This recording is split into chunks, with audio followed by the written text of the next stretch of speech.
Welcome and hello everyone to Talkin Athletics with M.T.J. I am one-third of the magnificent trio, as Mikey likes to call us, Joe. I am joined with the second third of the magnificent trio, Tom. Fortunately, Mikey is off, so we're missing a third today. I believe he is off because he realized that our two favorite teams played on Monday, the Giants and Packers, and kind of realized we were probably just going to be battling with each other. So I'm pretty sure that's why he's off. So unfortunately, Tom, you are victorious. Your team, your fandom beat the Green Bay Packers. Shame to say it. Packers looked awful. Any commentary on this game or takes? We texted throughout the whole game. That we did. Honestly, it was probably like there really wasn't any trash talking. I would say. It was more. I think it all started off because I texted you after I think the second drive or the third. I think the second drive of the Packers. Yeah. Jordan Love. It was little off that night.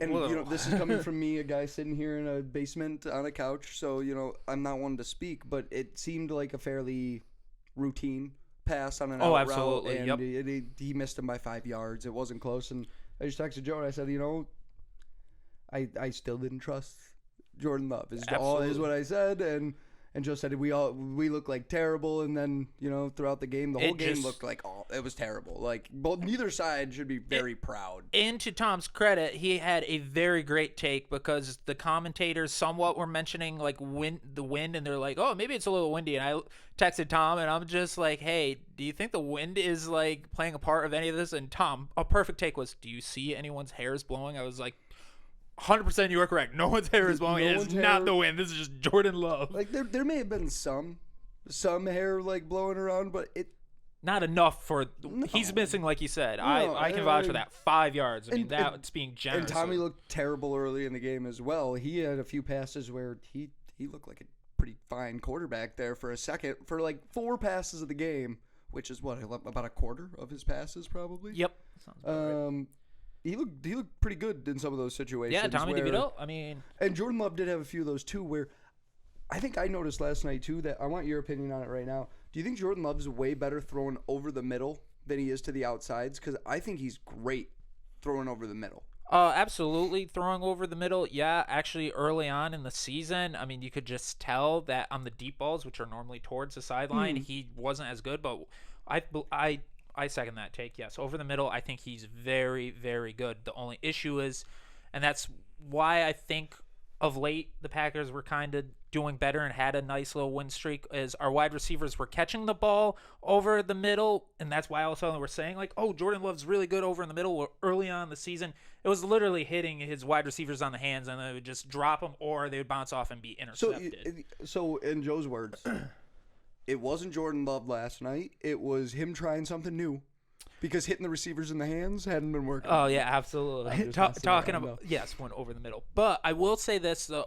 If there is anything positive I can say about the Green Bay Packers is we got the ball at the 48 in Giants territory, and Jordan Love actually led us down. Again, it's only 48 yards, but he did get us a touchdown to put us in the lead late, which – for that's as bad he was playing, when the moment was there, when it all came down to this, he succeeded. He went through. He checked that box of being, again, not clutch, but close to being clutch. Because again, obviously, a lot of time left for the Giants to just march down the field and not even have to get a touchdown, but just a field goal. That is not on Jordan Love. Jordan Love does not play defense. Obviously, Joe Barry must have thought we got the 2-point conversion because he let you just deep and dunk to Saquon Barkley and just literally march right down to the field goal yardage, and they kick a field goal and won. The Giants' offense, I thought, had looked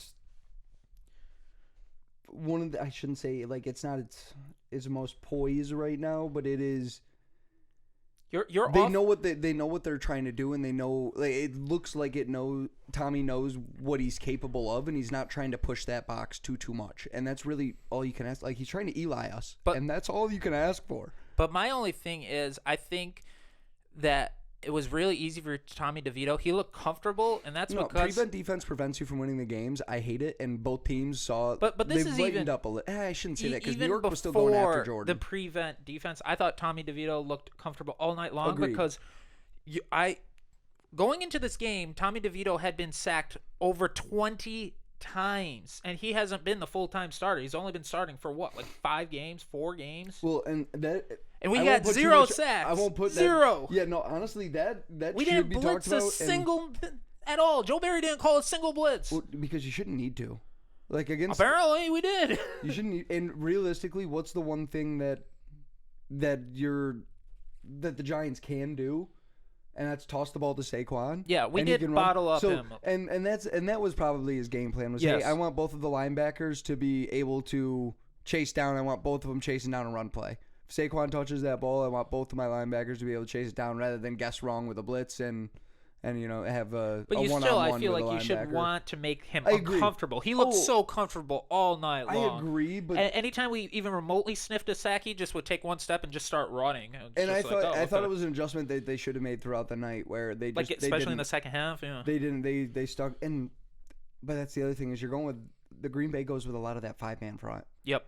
And you texted me that last night, and I really, not being a Packers fan, I watch games every now and again, but I really didn't pay attention to. Oh yeah, they are in a 5-man front again and again and again, and they were most of last night. And I think if you mix it up and go to a 4-4, gives you more linebackers to be able to mix and match different blitzes with and bring different packages. But hindsight's 20/20, and speaking of hindsight being 20/20, it's probably a time where we should reference why I was calling you a genius at the beginning of the show, where we missed last week due to another technical difficulty with not having a non-corrupted SD card. But we got an SD card now, so we're good to go. And I think it was 2 weeks ago. I believe Mikey agreed with me too, so I'm upset that it was just me here to take my medicine, but I was the one that said it. And I called you delusional when you said that the Packers were a playoff team. Because I if said they would sneak into the playoffs. I mean, but, it is a playoff team. Yes, but so, sneak in. If you would have told me that the Packers would have lost to the Giants, I would have told you they were 0-2 since we talked about it last 100%. And I even said, and I even mentioned that, and I was like, this is the typical like Packer thing would be to beat Kansas City and then lose to the Giants. And lo and behold, guess what happened? And you're gonna have to let me know where that time mark is, because that would just be a great clip for you, and I will happily put that unfortunately one together. I don't think it was actually said. I was trying to get it out, that's but you did say, because I said, what if by some miracle we did beat Kansas City, and you kind of just like looked at me and was just like, we're trying to be real here. Yeah, no, live in reality. I'll have to yeah, and realistically, I still stand by that statement. Like, let's live in reality. But honestly, it was a game where Kansas City didn't look like the old Kansas City that everybody thinks them to be, and Green Bay shut down Travis Kelce. And if you shut down Travis Kelce and you somewhat bottle up Pacheco, then you have a chance to beat them, absolutely. And they did just that, and they look great doing it. Yeah, well, the Packers are a very young team, and I think what had happened and why I think it was obviously, like you said, hindsight 2020, why we just lost to the Giants was Giants were coming off a bye, and the Packers just, coming off a win of beating the defending Super Bowl champs. Again, like you're saying, they're not the same as they were last year. They're missing a couple of pieces. But still, you're a young team. The Packers are the youngest team in the NFL overall. The Giants have the youngest for the 1 seed. Youngest defense. Yeah, and you're talking about the Giants. I thought we were still on the Chiefs. So that's actually, I'm talking about the Packers. Well, yeah, and so you're talking about beating the Giants. Gotcha. So basically, I think because the Packers beat the Chiefs and they're just like, oh my gosh, we beat the defending Super Bowl champs again, being such a young team, and with the Giants coming off a bye, they were still the Packers were living off like the hype of like, oh my gosh, we just beat the defending champs, and now talk shows are saying that we have the possibility of making the playoffs, and all kind of like just forgot about the Giants because they were living off the hype of, hey, we just beat the Super Bowl champs. Never forget about the Italians, Joe. Never. Never. It's my crap Italian accent there for you. But no, Tommy DeVito, Yeah, what do you think about Tommy DeVito? He's not a good quarterback. He's not a good quarterback? I shouldn't say that. I shouldn't say he's not a good quarterback. He's won 3 games in a row. He's playing within himself and within the team. I believe one of those wins, I think we had 10 points. Is that right? I think it was a 7 to 10 win. About right. I think that's right. And just like you said, he did all you could ask him to do last night in terms of manufacturing a drive, getting down the field, giving your team a chance to win the game. That one, he made a couple throws though. That one in the back of the end zone, and then the one on the sidelines. That last drive, I think the defense definitely got a lot softer. Like Wandell hadn't been that open all night, he is. I do think Wandell will be something special in the years to come with the ball in his hands. Travis said it about Kadarius Toney recently, but they're both very similar players, and that's why I think the Giants got rid of Kadarius Toney is because he was having all the attitude issues in New York, and probably a good thing you got rid of him. You know, he lines off offsides all the time. That we didn't have on the list, but I was going to bring it back up, and that's where I was going with bringing up his name. Yep. But they are two players that do remind me a lot of each other with the ball, running the ball after the hand. But Travis Kelce, who is a show favorite, we've talked about him. We love we're both Kelce brothers. We're big fans of both. The Kelce train, and essentially, he was robbed of probably, you could argue the greatest NFL play of all time. I would say the greatest lateral of all time. That would be, I think you argue. There was still a miracle one, I believe. But that one was forward. Listen, okay. No. If we want to get into this, let's get off the rail. Go back, watch any of the film, and tell me that wasn't forwards. If they had review back then. No, because they say watch the numbers because you can see the sideline, like the 20 right there. You can see it because it's going down the line. At the very to the right. least, it's taken lateral to the exact definition of to the lateral. Side. And I'm not even a Bills fan. This is someone that's not a Bills fan who's watching that, saying I've watched it quite a bit, and I still feel like that ball could have been a half yard forwards. We'll never get actual proof from anybody. But going back to Kansas City and the Travis Kelce lateral. So yeah, that just because I would say it is because it was just so impromptu. Yeah, it wasn't a part of the play. It was not drawn up because you can see Tony is the Music furious. City Miracle, that's what just it is. like Tony was just so upset that he didn't get the ball and like was throwing a temper tantrum. I'm like, I was wide open, Patrick. Why didn't you throw me the ball? And all of a sudden, you see Travis Kelce throwing him the ball. He's like, oh, I got the ball. Well, and I really, what bothers me the whole thing about it all is Patrick Mahomes crying the way that he did after the game. Like, I don't remember Josh Allen going up to him after it wasn't a playoff game, but was it? I think it was. It was the playoff game. Yeah.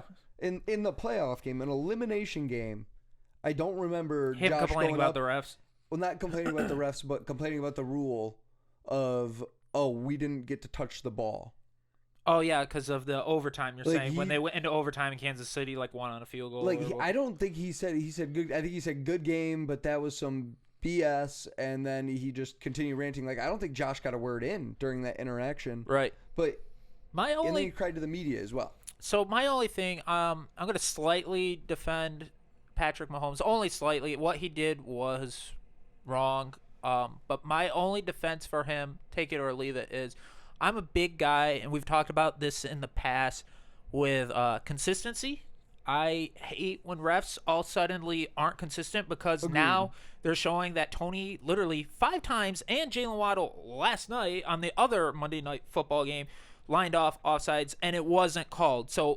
But with a minute and a half left, all of a sudden he lines off offsides, even though Tony's gotten away with it 4 other times. Now with a minute and a half, they've decided, we're going to throw a flag. So again, by the letter of the rules, yes, he is offsides. It is a penalty, no doubt about it. But if we want to stay consistent and try to let the players play, then you can't really call that. I mean, yes, he was offsides. It is a penalty. But when he's gotten away with it for 4 straight times, I can totally understand why Patrick Mahomes and even Andy Reid was kind of said, and like 35 years of coaching. And again, I don't think he was really complaining about the call, just more again about consistency. I thought that was weird about that how Andy he described Reid came, it. Yeah.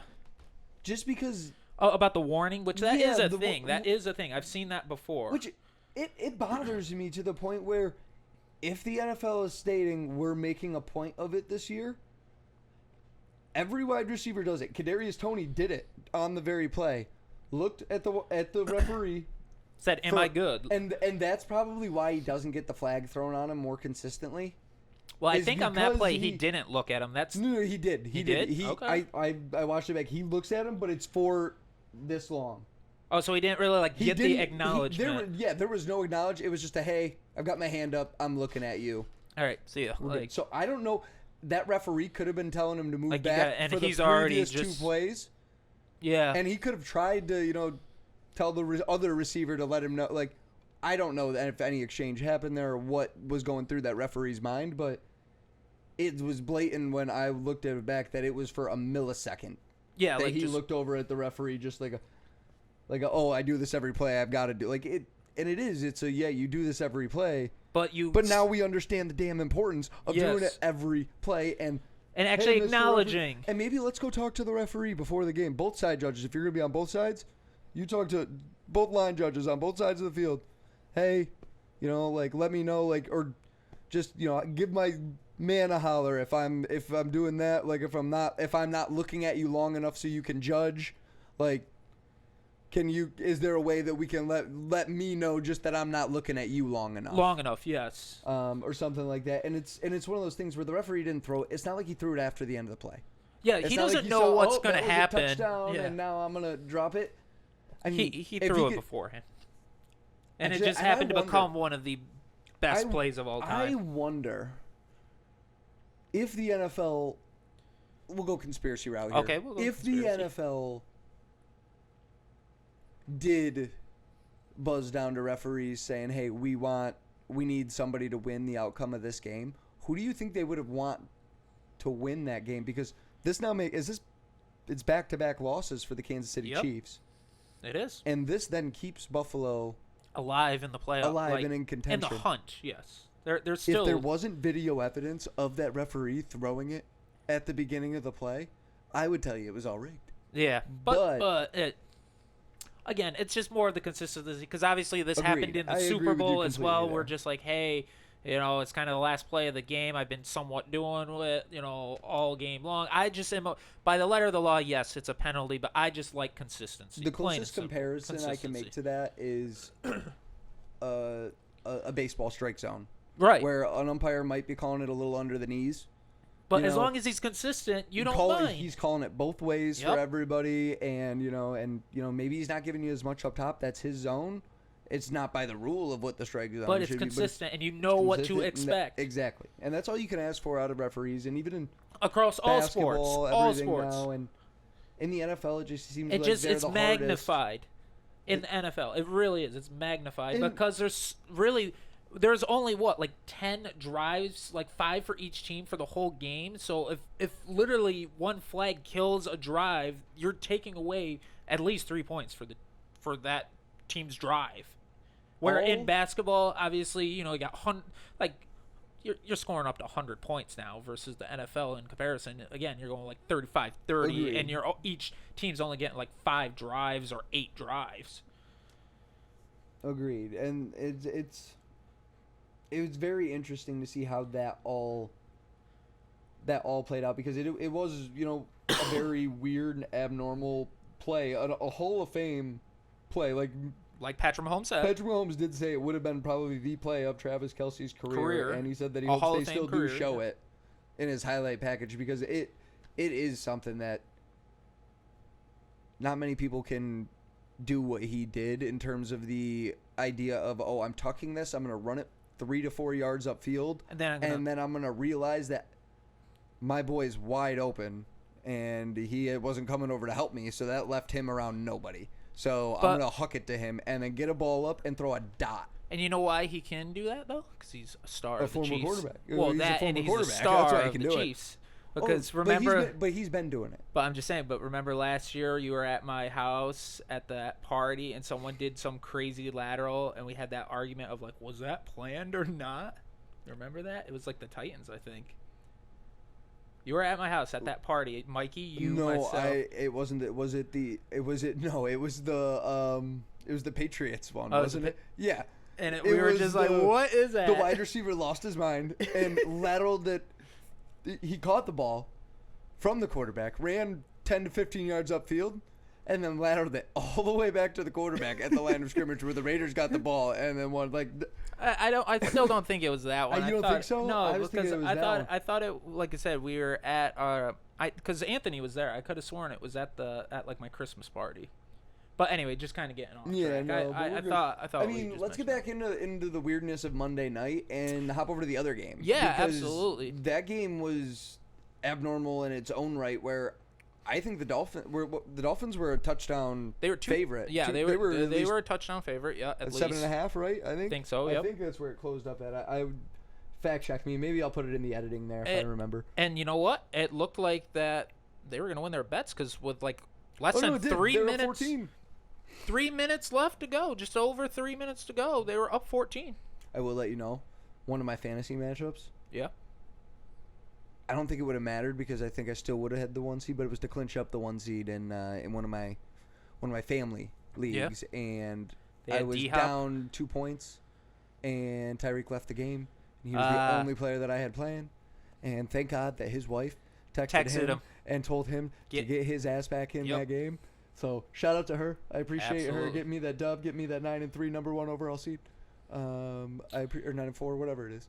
But so you're absolutely right, Tom. Prevent defenses just lose games. I really do. I think we see it all too often. We saw it again, just on the same night. But think about NFL scores that we see, like across the board. Like you do see some games that are in the 30s, like but for the most part, it's 28 or less points is reasonable. Like if you score 21 to 28 points on an average, like I feel like you're a pretty decent middle of the road offense. I would say probably upper 2/3 if I had to guess. Yeah, because I think like if you score over 30, like around that 35, you're usually like number top 1. 5. Yeah, like you're top. Yeah, so that's what I'm saying. I'm saying an average one is probably mid-20s. So do you think like the Dolphins felt like safe? We're like, oh, we scored our points. Now we can just play prevent defense, and we're gonna win. The idea of it is there. It sounds they're gonna the waste strategy time. is, hey, they don't have enough time. They shouldn't have had enough time to score 2 touchdowns. The thing, they had all 3 timeouts and the 2-minute warning left. That is a lot of timeouts, and all 3. But you're still they were in a hurry up mode from that 3:40 or whatever it was that they got the ball back and were down 14.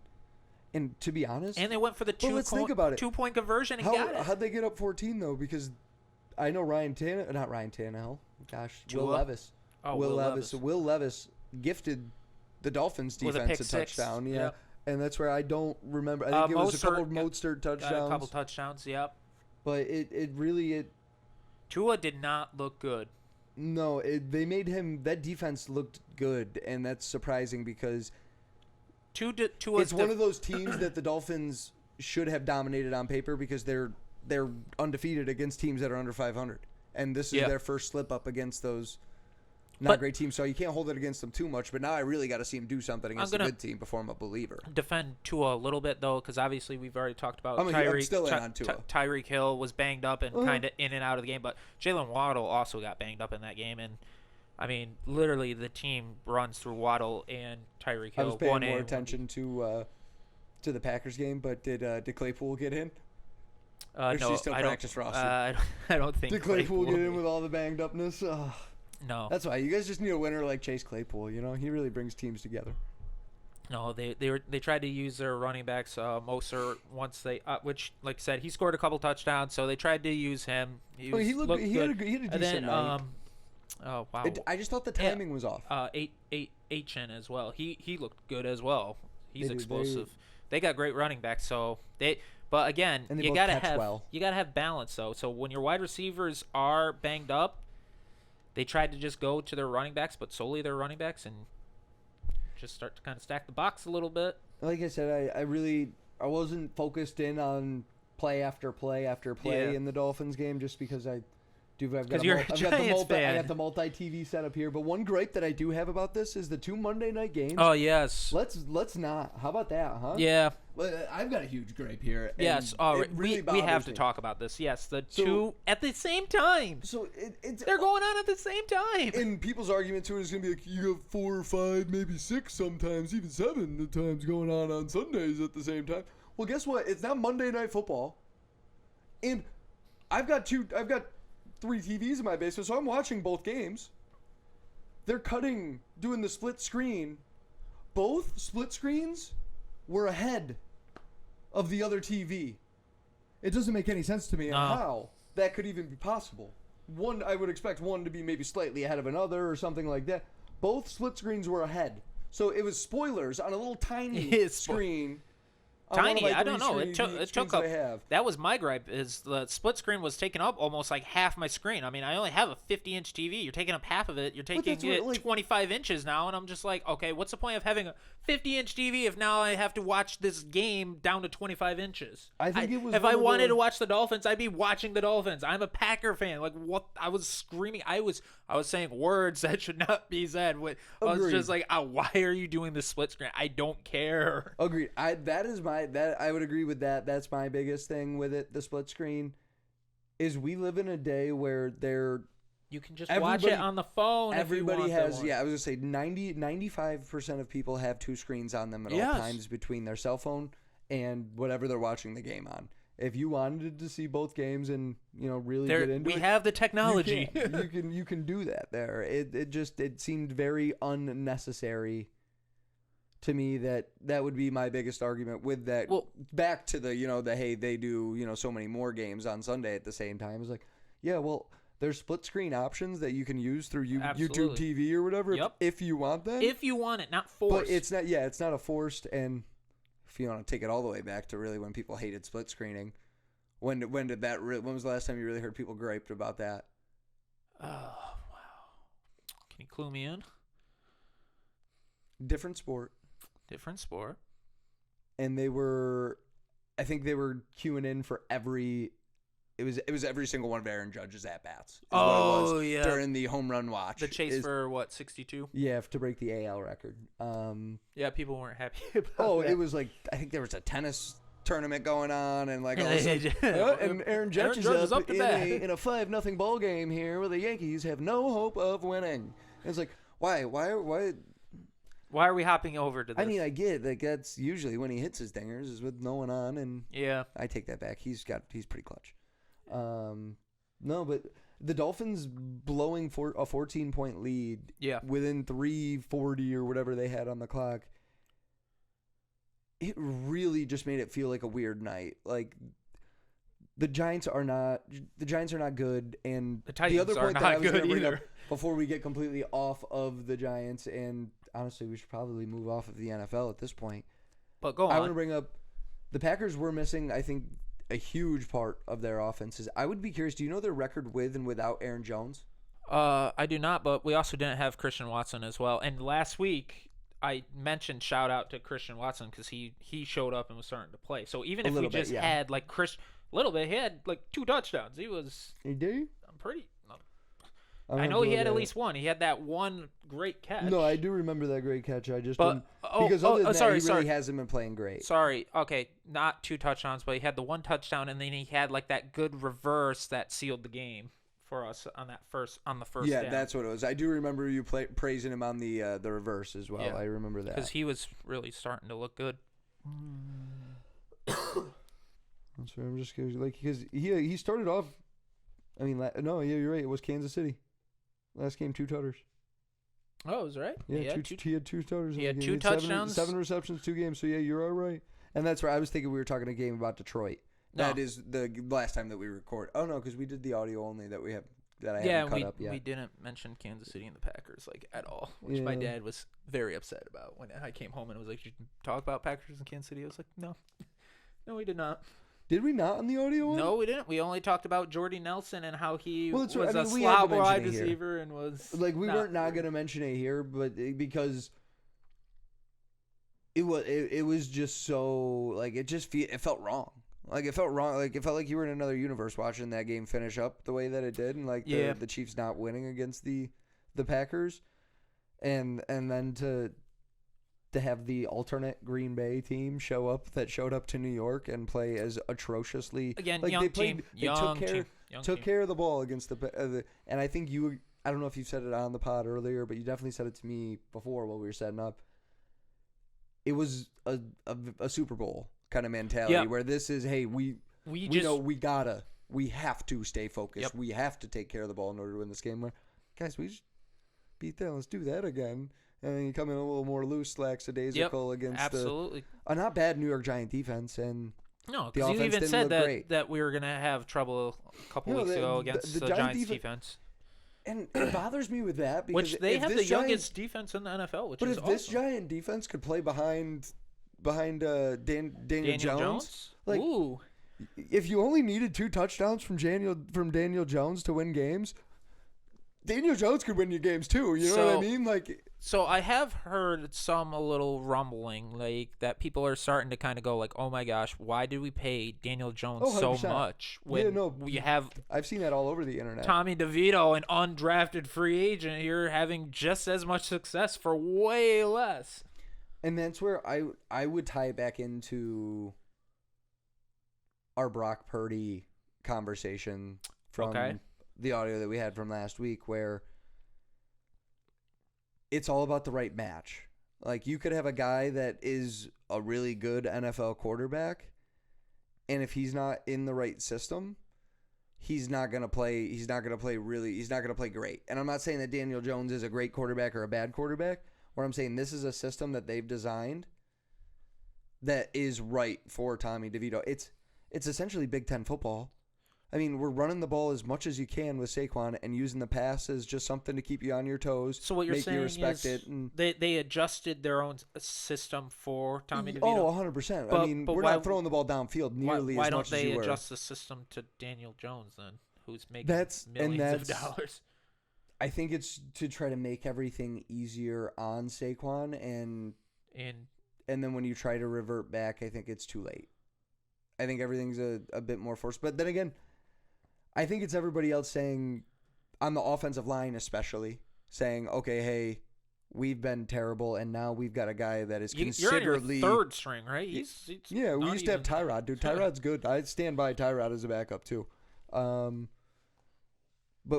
we're talking about a guy that he's definitely skill-wise overall passing the ball, and just, I shouldn't even say comfortability after last night, because he looked comfortable Monday. We already mentioned, a few nights ago.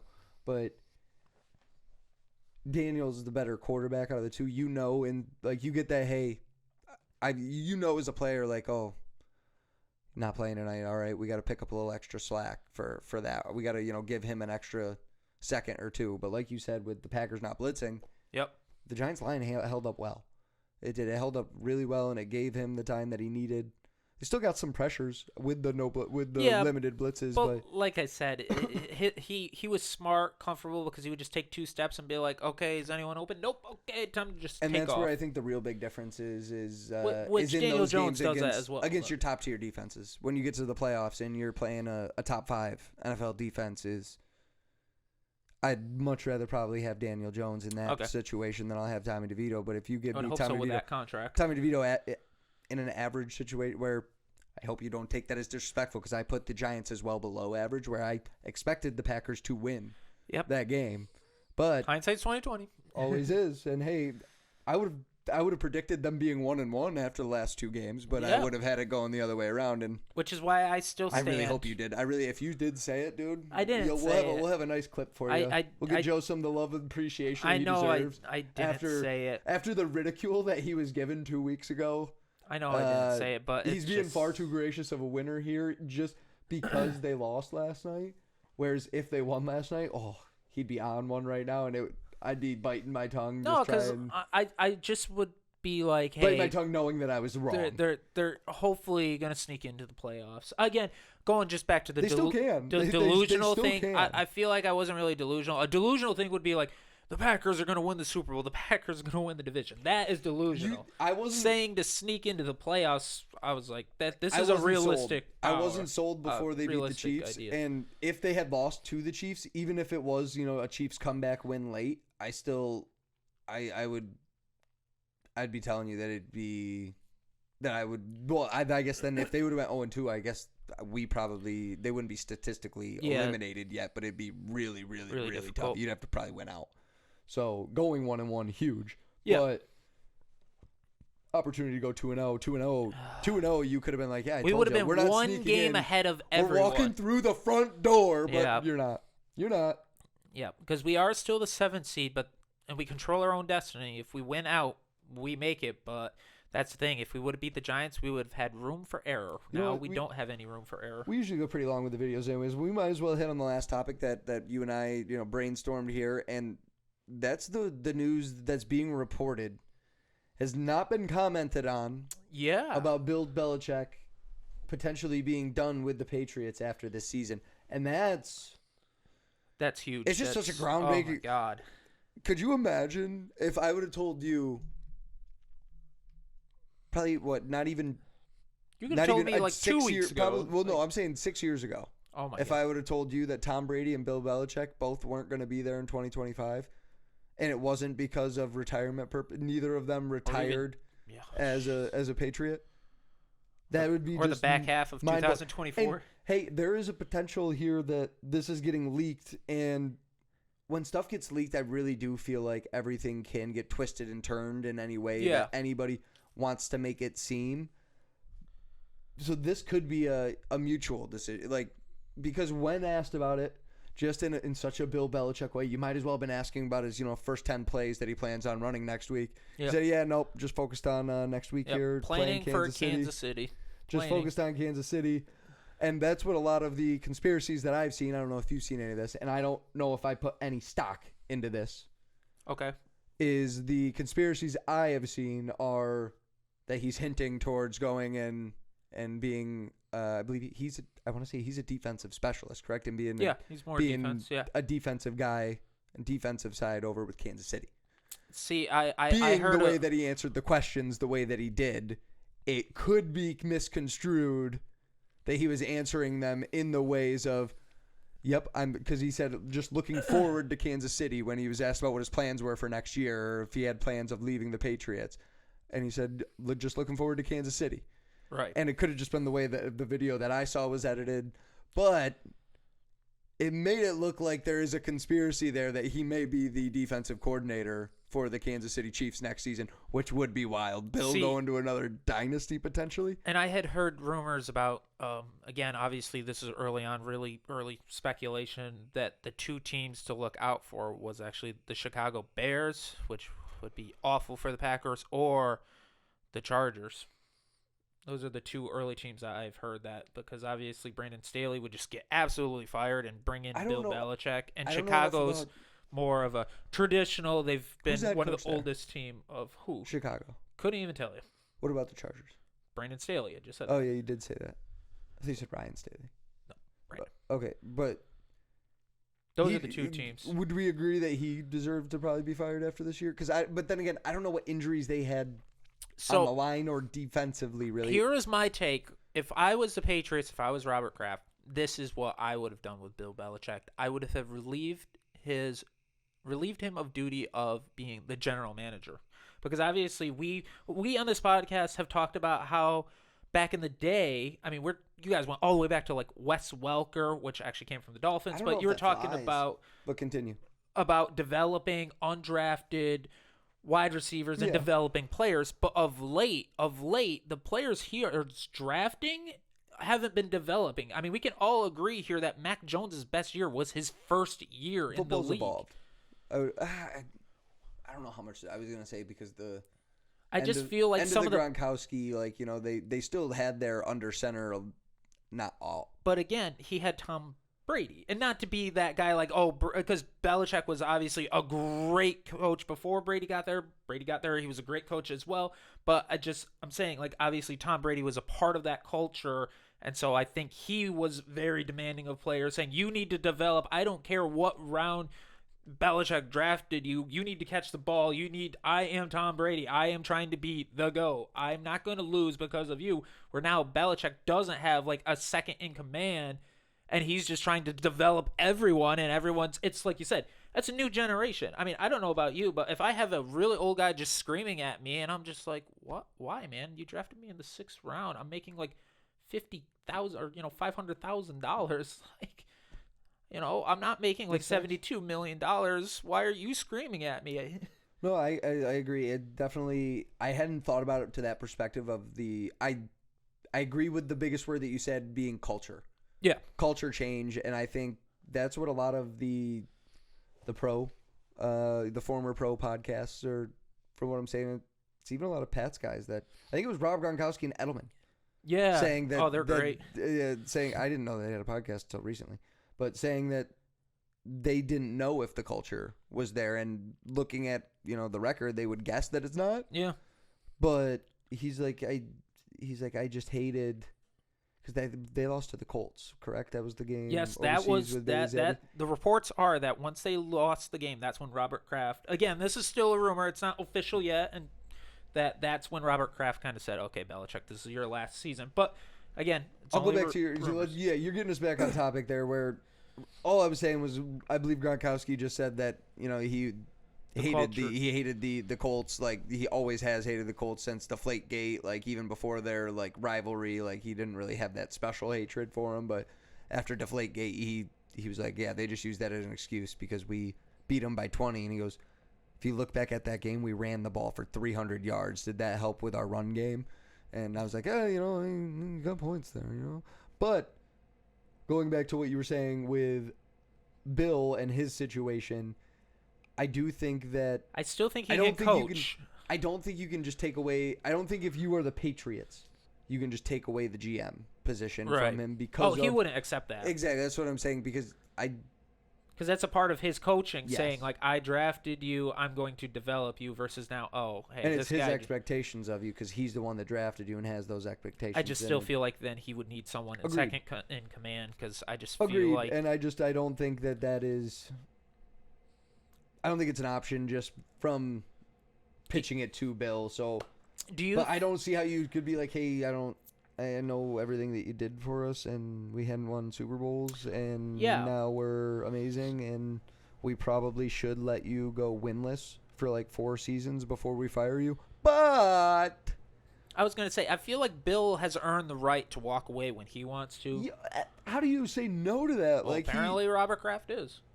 And God bless him for it. Like, and that's really where it comes down to the business side of things, right? Yeah. Which is why, like I said, I was trying to maybe get rid of him as a GM because, I mean, come on, Bill. I mean, I don't like the Patriots. Obviously, I don't like dynasties unless they're my own teams. So that's why I was trying to give some respect to Bill and maybe he can be the coach. Tells me Bill's contract was being paid from the revenue generated from the postseason tickets that were being sold. That's what it sounds like to me. And now it's hey, no more postseason, no more Bill, no more Bill.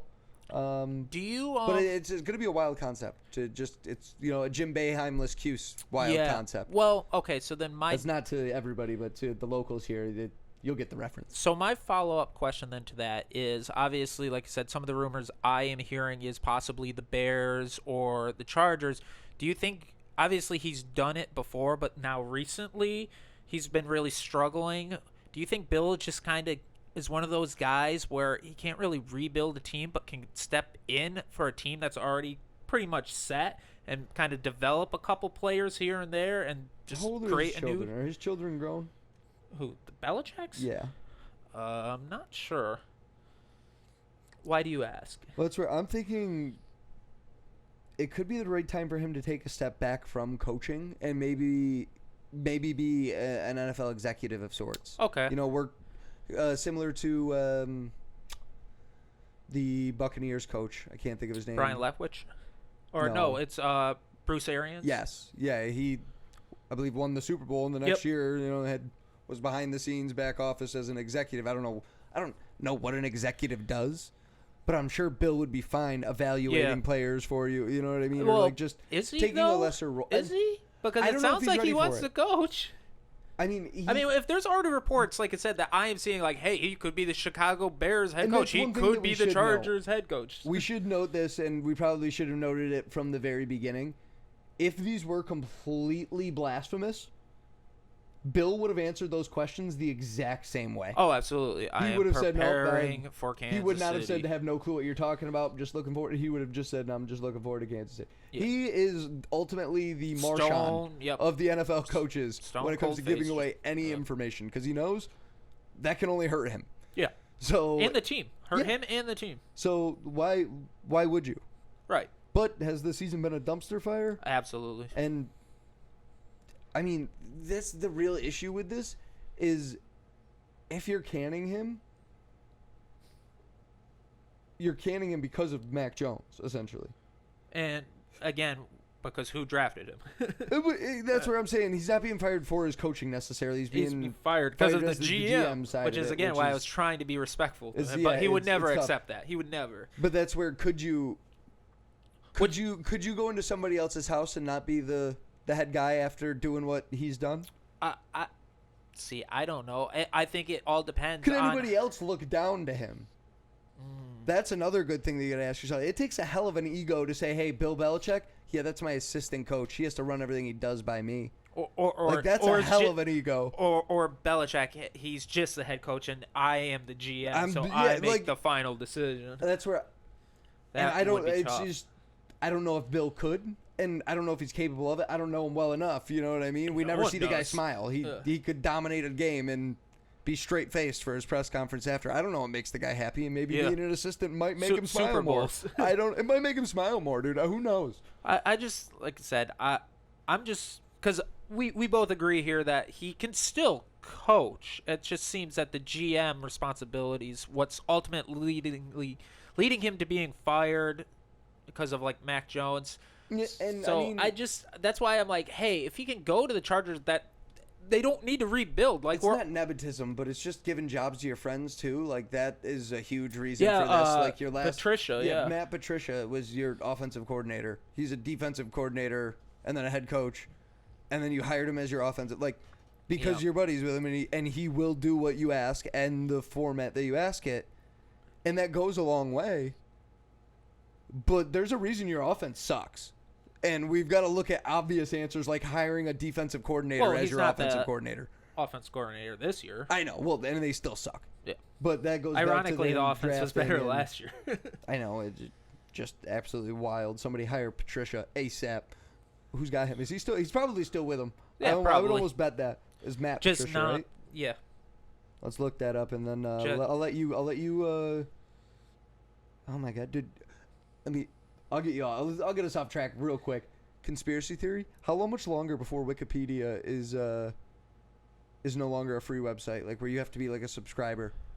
Because, dude, they're getting better with their pop-up ads, and every time I see the pop-up ad, it's an extra 25 cents that's getting thrown on that. Ooh. $2.75 is what they're wanting me to donate right here. I can be part of the Wiki Foundation, the host of Wikipedia and its sister sites, for $25 though. I'm gonna say 5 years. 5. That's we'll come back 5 years from now when we're still here and Wikipedia isn't free. Joe knows. I'm a genius.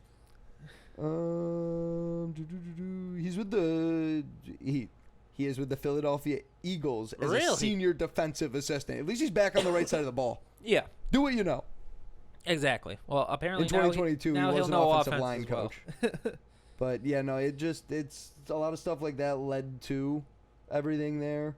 But I think that wraps up a lot of what we wanted to talk about on football and some of the rabbit holes we go through. Unless there's anything that you thought about there.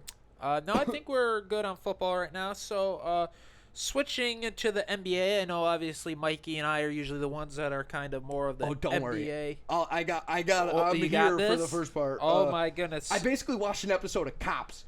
Well, how so? Please explain, Tom. What's going on in the NBA that you're so excited about? I mean, I don't even think it should, like, the NBA's problem. Like, Draymond assaulted a man. Oof.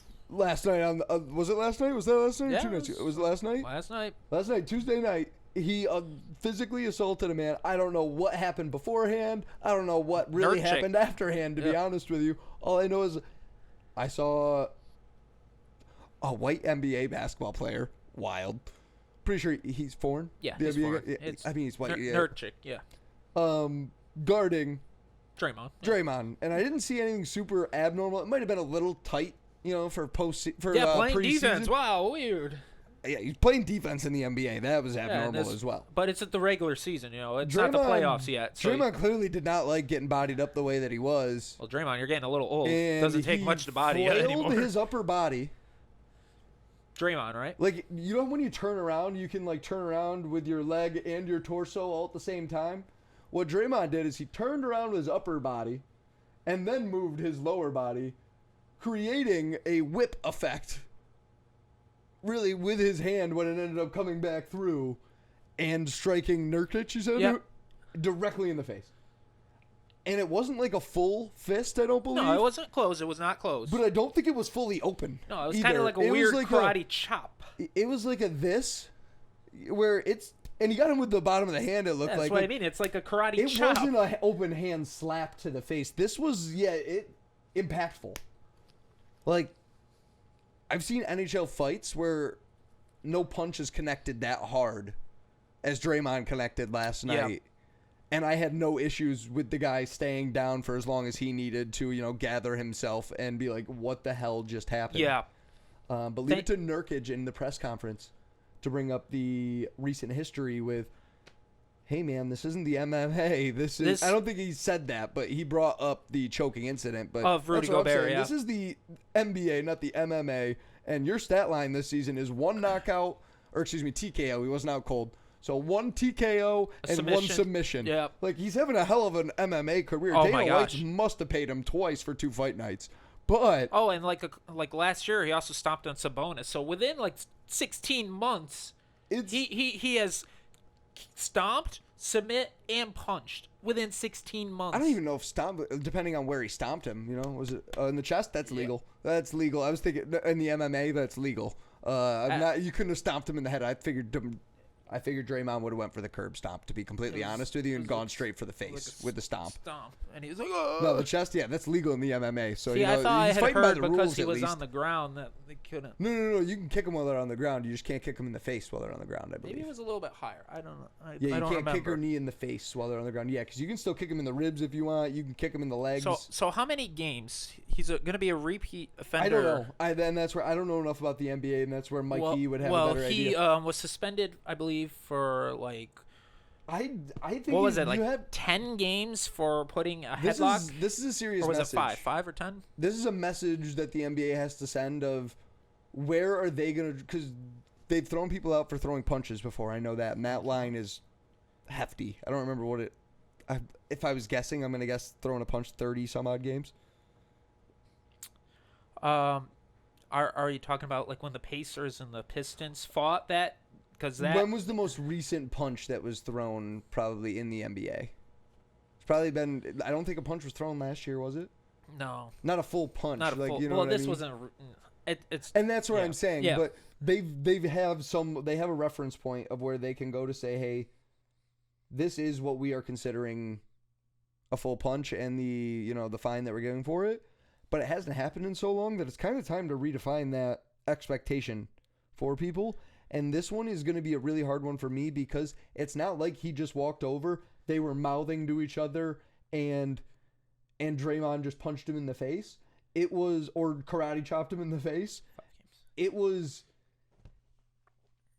a sucker punch. In all honesty, that's the only way that this can be described is as a cold-hearted sucker punch where he hit it as best as he could, but he sucker punched him. So what is I think the sucker punch aspect of Nurkic having no idea. It's not like he was talking crap to him or anything. And he didn't see it coming. And that's what I'm saying. It was the full hurt bull. A lot more when you don't think it's coming. Oh my gosh. Oh yeah, no. So that's where it. So you got that aspect to it. Jeez.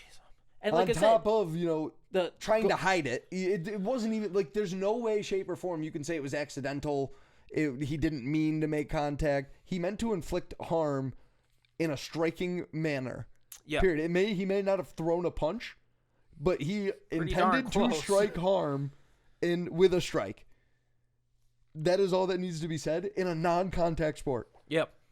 Well, this is something slight contact. Yeah, Not full on contact. I see what you're saying. mean. Yes. Where the rules really want you to be very like back when the day, agile and getting in front of people. old school basketball. That's what I'm thinking of in those when they were following those rules of basketball. Yeah, like hand checks and stuff. Like like hand checking, you can't do that.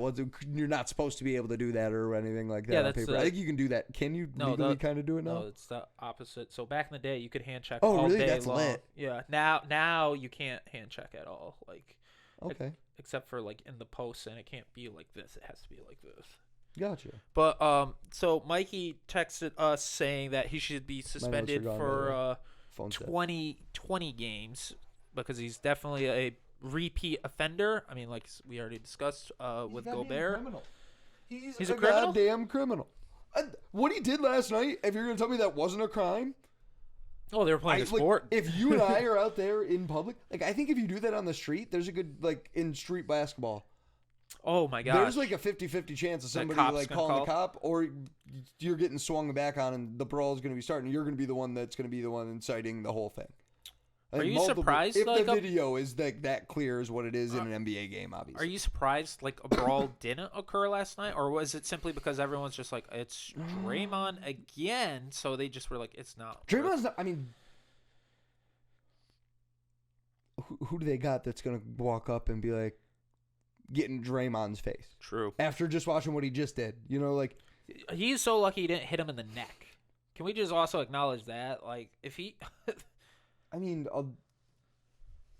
because it's just like, dude, anything's like so weird, and like, you can get into a drunken fight and knock a guy out, and he hits his head wrong on the concrete, and he's dead. Like any time that you're making a strike to the head is very similar. Like DeMar Hamlin, you know what I mean? Yeah. Anytime that you're doing anything like that, like weird things happen, and if you're the one that's inflicting any type of pain or force, like. You're clearly the one to blame unless the guy signed up for that. And the only way that I can see that is if he's got his hands up as well. Like and when he's down in a squat playing defense trying to keep you away from the rim, this doesn't add up to me. Like I'd be okay if they came back and said that they were suspending him for the rest of the season. I wouldn't be mad. I wouldn't be, and this is as a guy that doesn't watch basketball, let's keep that in mind. But I wouldn't be upset with that at all, just in the nature of what he's done so far this season. Last season before, every season basically. And this I would say is right up there with some of the kicks to the groin that look to be blatantly obvious. Like it is right up there with. Dude. Yeah, because you don't flail like that. And like I think I'd said a couple weeks ago to Mikey that when he was talking about the Warriors, or you guys had brought up somehow, I think I'd said that Draymond had grown on me a little bit. Like don't get me wrong, I hate him. Right. It's either a love him or hate him situation. I really don't like him. But I think the way that he spoke on behalf of the team in the past few years, he's come a long way to be the voice of that team, as well when they don't have Steph, in the lineup or something like that. So I have completely I no longer, because I kind of agreed with you a couple weeks ago where it's like, hey, that's Draymond's role. He's the enforcer. He's sticking up for his teammate, like for the Rudy Gobert, because he's like touching Klay Thompson. But now, after last night, I'm just that's not a good teammate because that's not a good enforcer. No enforcer is sneaky like that. An enforcer is a guy that is the role is to be intimidated, just like you and I were saying. Who is going to go up and do anything to him? Where all he really needed to do to make his point. If he was mad about anything, like I said, I don't know if there's any backstory or if, anybody did anything to make him mad or what happened to cause this. I just saw what happened, and this is basketball. You can get upset at times, but that's not okay. I don't remember where I was just going with that before. Enforcer. Oh, so yeah, the enforcer. Your role on a hockey team is to have the other team fear you enough to not mess with anyone? To not mess with your a highly skilled player. Hockey, the game's still rough. Like it's the going for the blindside hits on the skill guys where, yeah, it's a completely legal hit at times. But that's our skill guy. If you're going to do that, there's a consequence that comes with that. And that's you're going to have to fight our enforcer.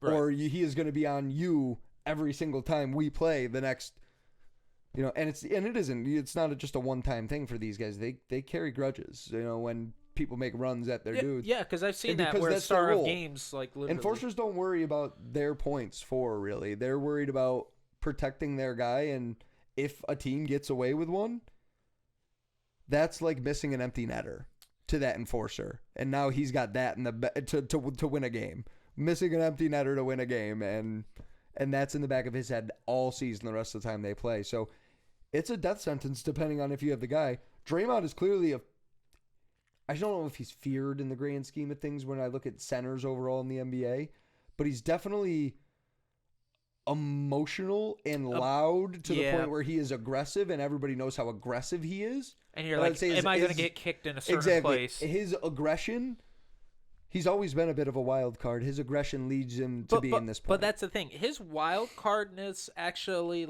used to lead to victories and honestly getting into people's heads.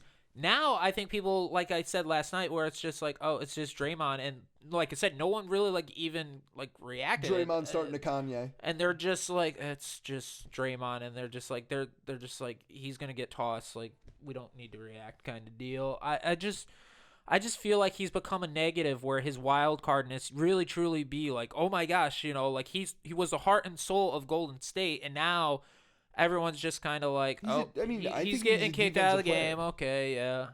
I think he's become very one-dimensional. He's a defensive guy now, and right now he's not do playing anything on offense. Yeah, and it's frustrating. I can only imagine how frustrated he must be. Well, he's getting older, but you would think being older meant you could control your emotions. He has so much less of a.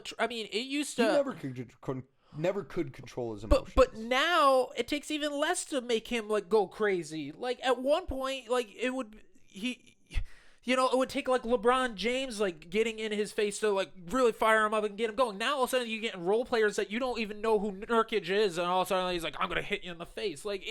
His lid has come off, and it's like he used to be able to control it and live up to the moment and kind of oh my gosh, you're costing us in such a huge moment. It's not even in huge moments anymore that he's losing it, because again, in the NBA Finals when he's kicking people in the groins and losing it, it's okay, it's added pressure. You're in the NBA Finals. I can understand why you're not able to control your emotions. But in the regular season, when you just stomped on Gobert a couple weeks ago, and you're just going against a guy you don't even know in Nurkic, and you're just gonna lose it and try to karate chop his head off, I just feel like being older, you would think he would just be able to control his emotions a little bit better. He's actually, as he's gotten older, gotten worse. Where, like I said, just when he was younger, it was just added pressure of the NBA Finals. I can understand what's going through your head. There's a lot going on through your life. You're trying to win an NBA championship, and you let the situation get to you. Where now it's just you played hard defense on me in the regular season. That's something to know. That's something to know. Is that this wasn't even an in-season tournament game? No, it wasn't. It was a game where it was just a regular season game. I don't know. There had to have been something that was said to him. I don't think it was just pure frustration of him just oh, I've got to do something to somebody. I don't know what it was, and I wish that I watched more of the game, because this is the most entertaining basketball's been to me in a long time. And actually, I shouldn't say that, because I did like aspects of the in-season tournament. Yes, the in-season tournament. So there were things that I did like about it. There were things that I didn't love about it. But I'm sure that they'll change. So my quick question: the Lakers did win it. So yes, just Lakers won it. There, the Lakers beat the Pacers in the finals. And I do have a question for you, Tom, about that. Do you agree with the Lakers hanging a banner for being an in-season tournament champ? Because at first they said they weren't, and now it's being reported that they are going to hang a banner for winning. I don't know if they're going to have a choice. I think it may be mandated because it's the first one. It's going to set a precedence, right? Where if they don't hang it, one team's going to be like, "Oh, yeah, they won it last year, but they didn't hang it. You know, who the hell are we? You know, we're So, and I think they're going to try to make a way bigger deal out of it. And I think I don't want to get into this early, but we'll try to remember to circle back. I think LeBron Nation will make the biggest deal out of the in-season tournament because They already LeBron have, won. yes. So they're already on board with, 'Cause hey, people it's had adds to- to LeBron's legacy. Jordan never did that. Which, as a Jordan defender, which I am, but I already saw online people then fired back saying, well, Jordan won an NCAA championship that LeBron never did. That's fair. Yeah. But, I mean, he wasn't even the guy on that team. So I don't think he was the guy on that. Nobody NC made the State final team. shot. No, they did. He made the game Yeah. winner. No, and I mean, and it was drawn up that way. So Yep. So obviously Dean Smith had confidence in him, but getting off Right, track. sorry. Getting off track. We're But not this trying to is have the just- it goes to LeBron show you- versus Michael. It goes to show you that debate. Michael's better. You know, we just went down the LeBron train and ended up talking all about Michael. But LeBron, but this was a good No, I thing agree. for LeBron because this almost was like LeBron's like NCAA's where it's like, hey, single game elimination, you're out of the tournament once it got into the actual. Okay, I see where I was gonna say, like, just age wise, like maturity wise, like it's very. But this very was like the different, first. like, but I get what you're saying. For in first terms time of a wherever it's like one-game you elimination. one game you're out. So You it don't was get to have a I will series. give it's not like us because I don't think anyone here actually thinks that the Lakers are the best team in the NBA, but they handled pressure and it looked like LeBron was all in on this tournament, and that's all you can ask for is to have buy-in from the stars. So I'll have to ask because I watch bits and pieces of the Laker game, but they're always the later game, so I never Yep. stayed awake through the whole thing. Did LeBron mention the payday or anything about the cash that was coming? Or did anybody on the Lakers mention anything about the money? Because that was one of the most surprising things to me was after seeing, I think Milwaukee won their quarterfinal game. Yeah, to get and then to play Giannis Indiana. was like, Giannis had no clue. yeah, and they were like, wait, we get money for Yeah, this? like, He's he like, had no idea that they like all of the bench players, the guys the that role aren't players making, and bench players. like yeah. there are some guys, and correct me if I'm wrong, but I want to say there are plenty of guys on an NBA roster that aren't making $1 million per year. They usually. Not plenty of guys, but a handful of guys, I should say. I think I think I don't know what the league min is in the NBA. It depends. I mean, if you're a veteran, you're gonna league minimum is like 2.4 million. But if you're like a second round draft pick rookie, you're not making $1 million. You're making less. So, so they did mention a little bit about the money, but obviously, again, never mind. I take it all back. They can all screw off. The rookie minimum salary has been set at $953,000 per year. So if you're on an NBA roster, I don't care about you. You know, I get how $300,000, $200 for those rookies, second round. I draft get picks, where that is. but you also massive. gotta, but I can see how if you're Giannis, but yeah, I don't care. But those second round rookies, they don't have like guaranteed contracts. So obviously, if they're on the team and they just won this, that $300,000 is like guaranteed. You're going to be getting that. And you didn't have to do anything for it. You know, No. a lot of them, most of them, Except- didn't play a single minute. Yeah, And, go LeBron, go LeBron. Well, Be a and good I'm teammate. thinking it was bigger. Go I know Anthony it was bigger Davis. for Indiana. I think Oh, Indiana yeah. has three guys that are on rookie contracts, maybe or something like that. Or they might. Yeah, they're a make just younger over. team. Yeah, so They might make they just don't have over $1 million. contracts that's been built up. Yeah. So it was really exciting. I watched a few of the Indiana games, and High scoring team. They score a lot of points. what's their point guard's name? I really like him. He's the dog. Tyrese Halliburton. Yeah, he is a dog, dude. He's really good. And I love guys when one of the games he didn't have a great shooting game. It But he wasn't was and it- still involved. Oh, just the confidence to keep hucking. I think at one point he was like 1 for 5 from 3 or something like that. And I watched him step into like a shot 3 feet, 4 feet behind the arc and take it with the utmost confidence and buried it. And I Nice. was like, yeah, just keep shooting him from back there. Like, So the in-season tournament's working. It's drawing viewers in. and I believe, who's the commissioner? The little nerdy-looking guy. I stand by that. Adam Silver. Yeah, I'll make sure his picture is posted right there by that because he is. I stand by nerdy-looking guy. Just Yeah, he's he's bald. shorter. Yeah. How tall is he? Do you think?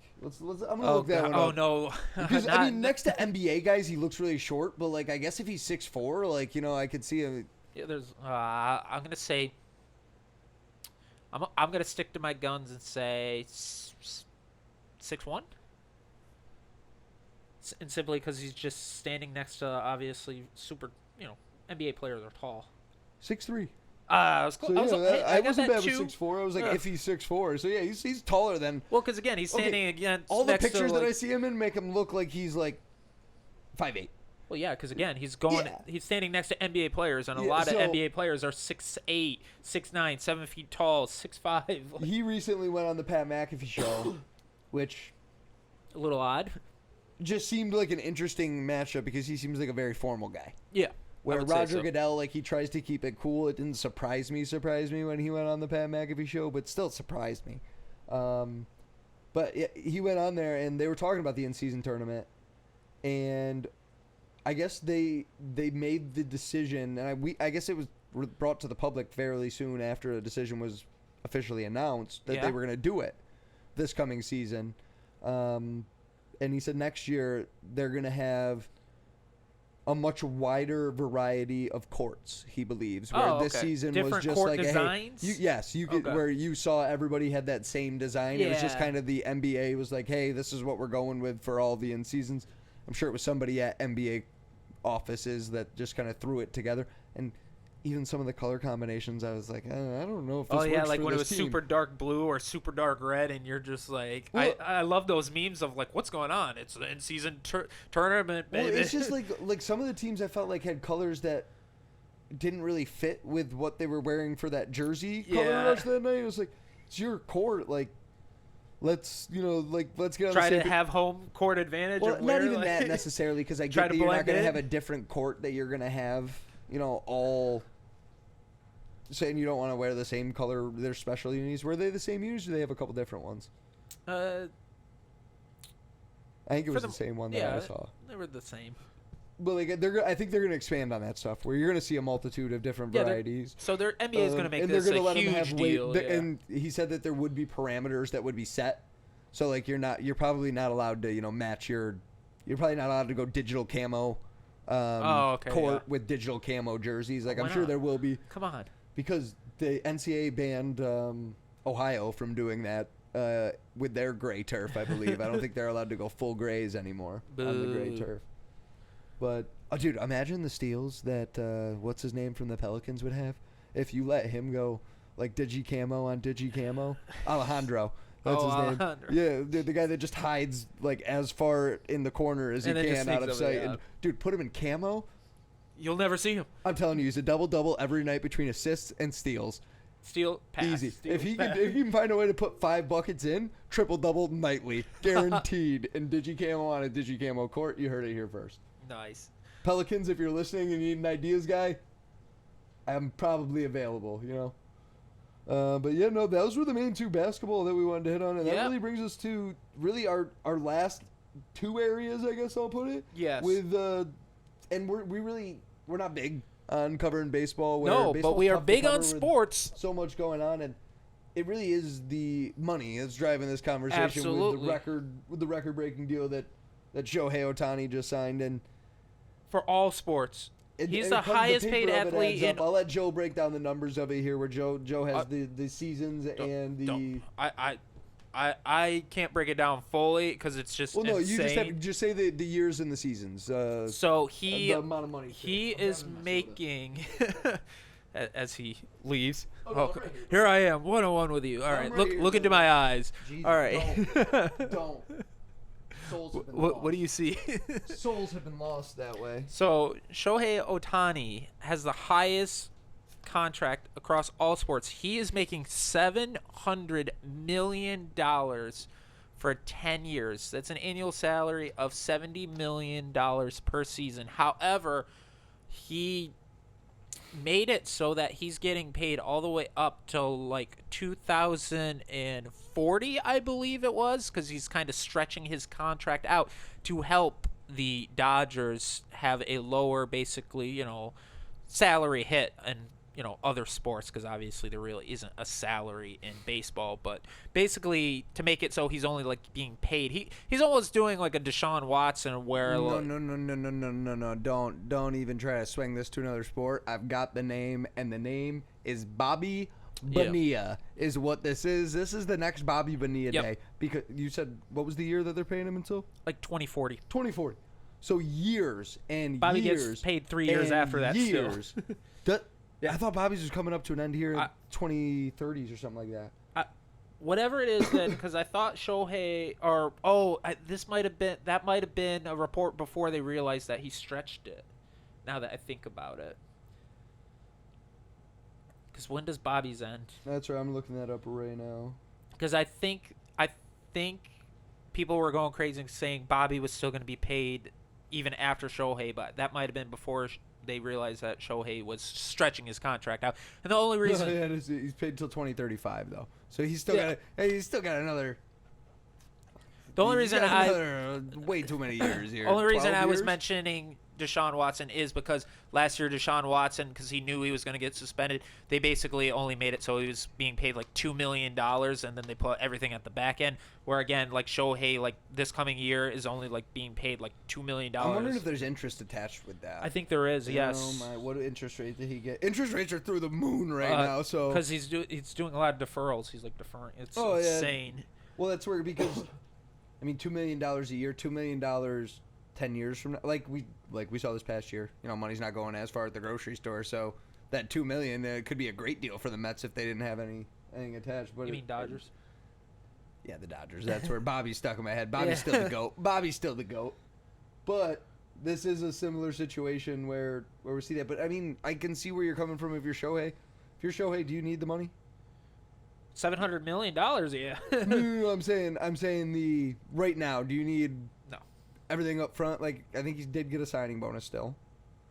I'm not 100% sure. I thought that they still did give him a signing bonus. He's just making a ton of money. Yeah, and that's where like his last contract with the Angels wasn't small. So he really. Let me see if there is. I mean, it's just.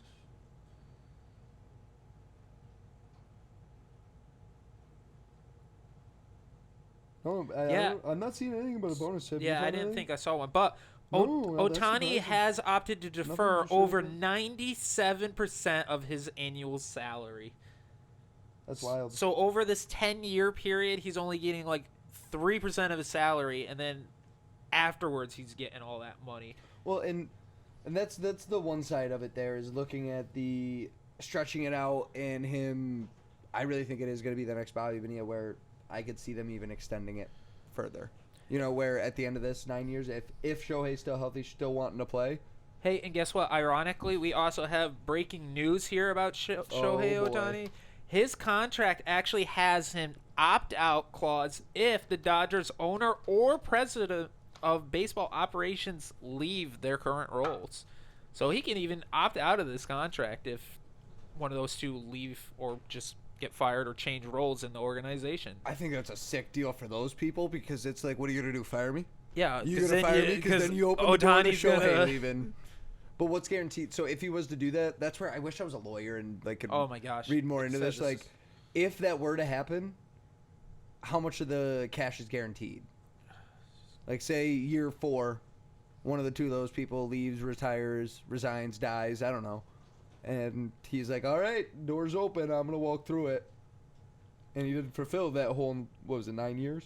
It doesn't really even say it. I mean, all it's... That's what I'm saying. Like, and that's where it's. I'm sure it's in the contract. You know what I mean? Yeah. But they're not going to, like, let people just read that contract. Yeah. So a lot of them are fairly public, I think. I don't know how public they are. I take that back. But, no, I mean, just from a money perspective. $700 million. So how do you get to that number? Essentially, what they did is they looked at him as a hitter.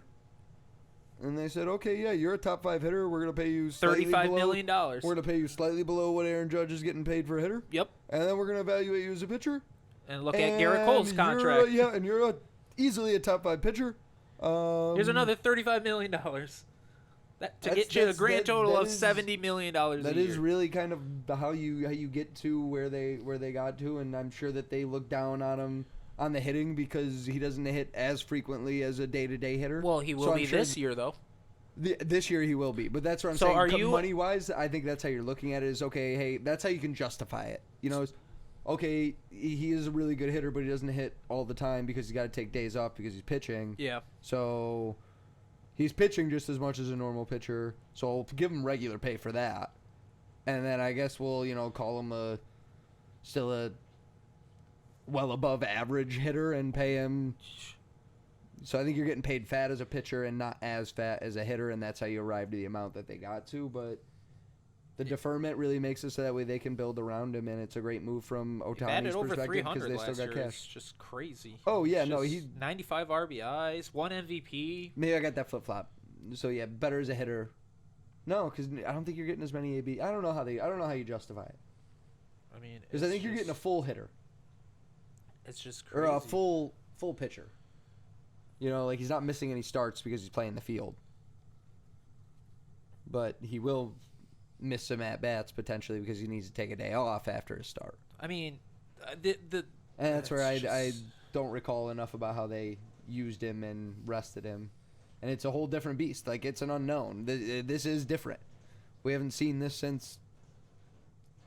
I don't want to say since Babe Ruth, but I'm sure there's been one since then. But do you want to hear these stats? So last year he went 10-5 with a 3.14 ERA, 132 innings pitched, 167 strikeouts, and a WHIP of 1.06. That's just pitching. Mm-hmm.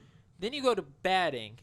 He had just under 500 at bats. He had 497 with a 304 average, 44 home runs, 95 RBIs, and 20 stolen bases. Just to throw something in there. Like, here, I'll steal 20 bases for you, too.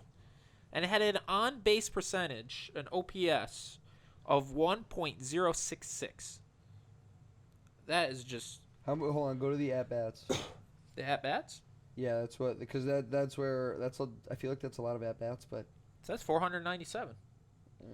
Are you like... Well, you can't look up Aaron Judge because he missed a bunch of time. So that's if you where wanna, I'm just looking up like the leaders in at bats just to see where the top of the league is. And that's where that it provides that like there's so many variables thrown into that. Yeah. Being you're healthy, you know what I mean. Yeah. You got to be a upper tier guy that you're not going up and down.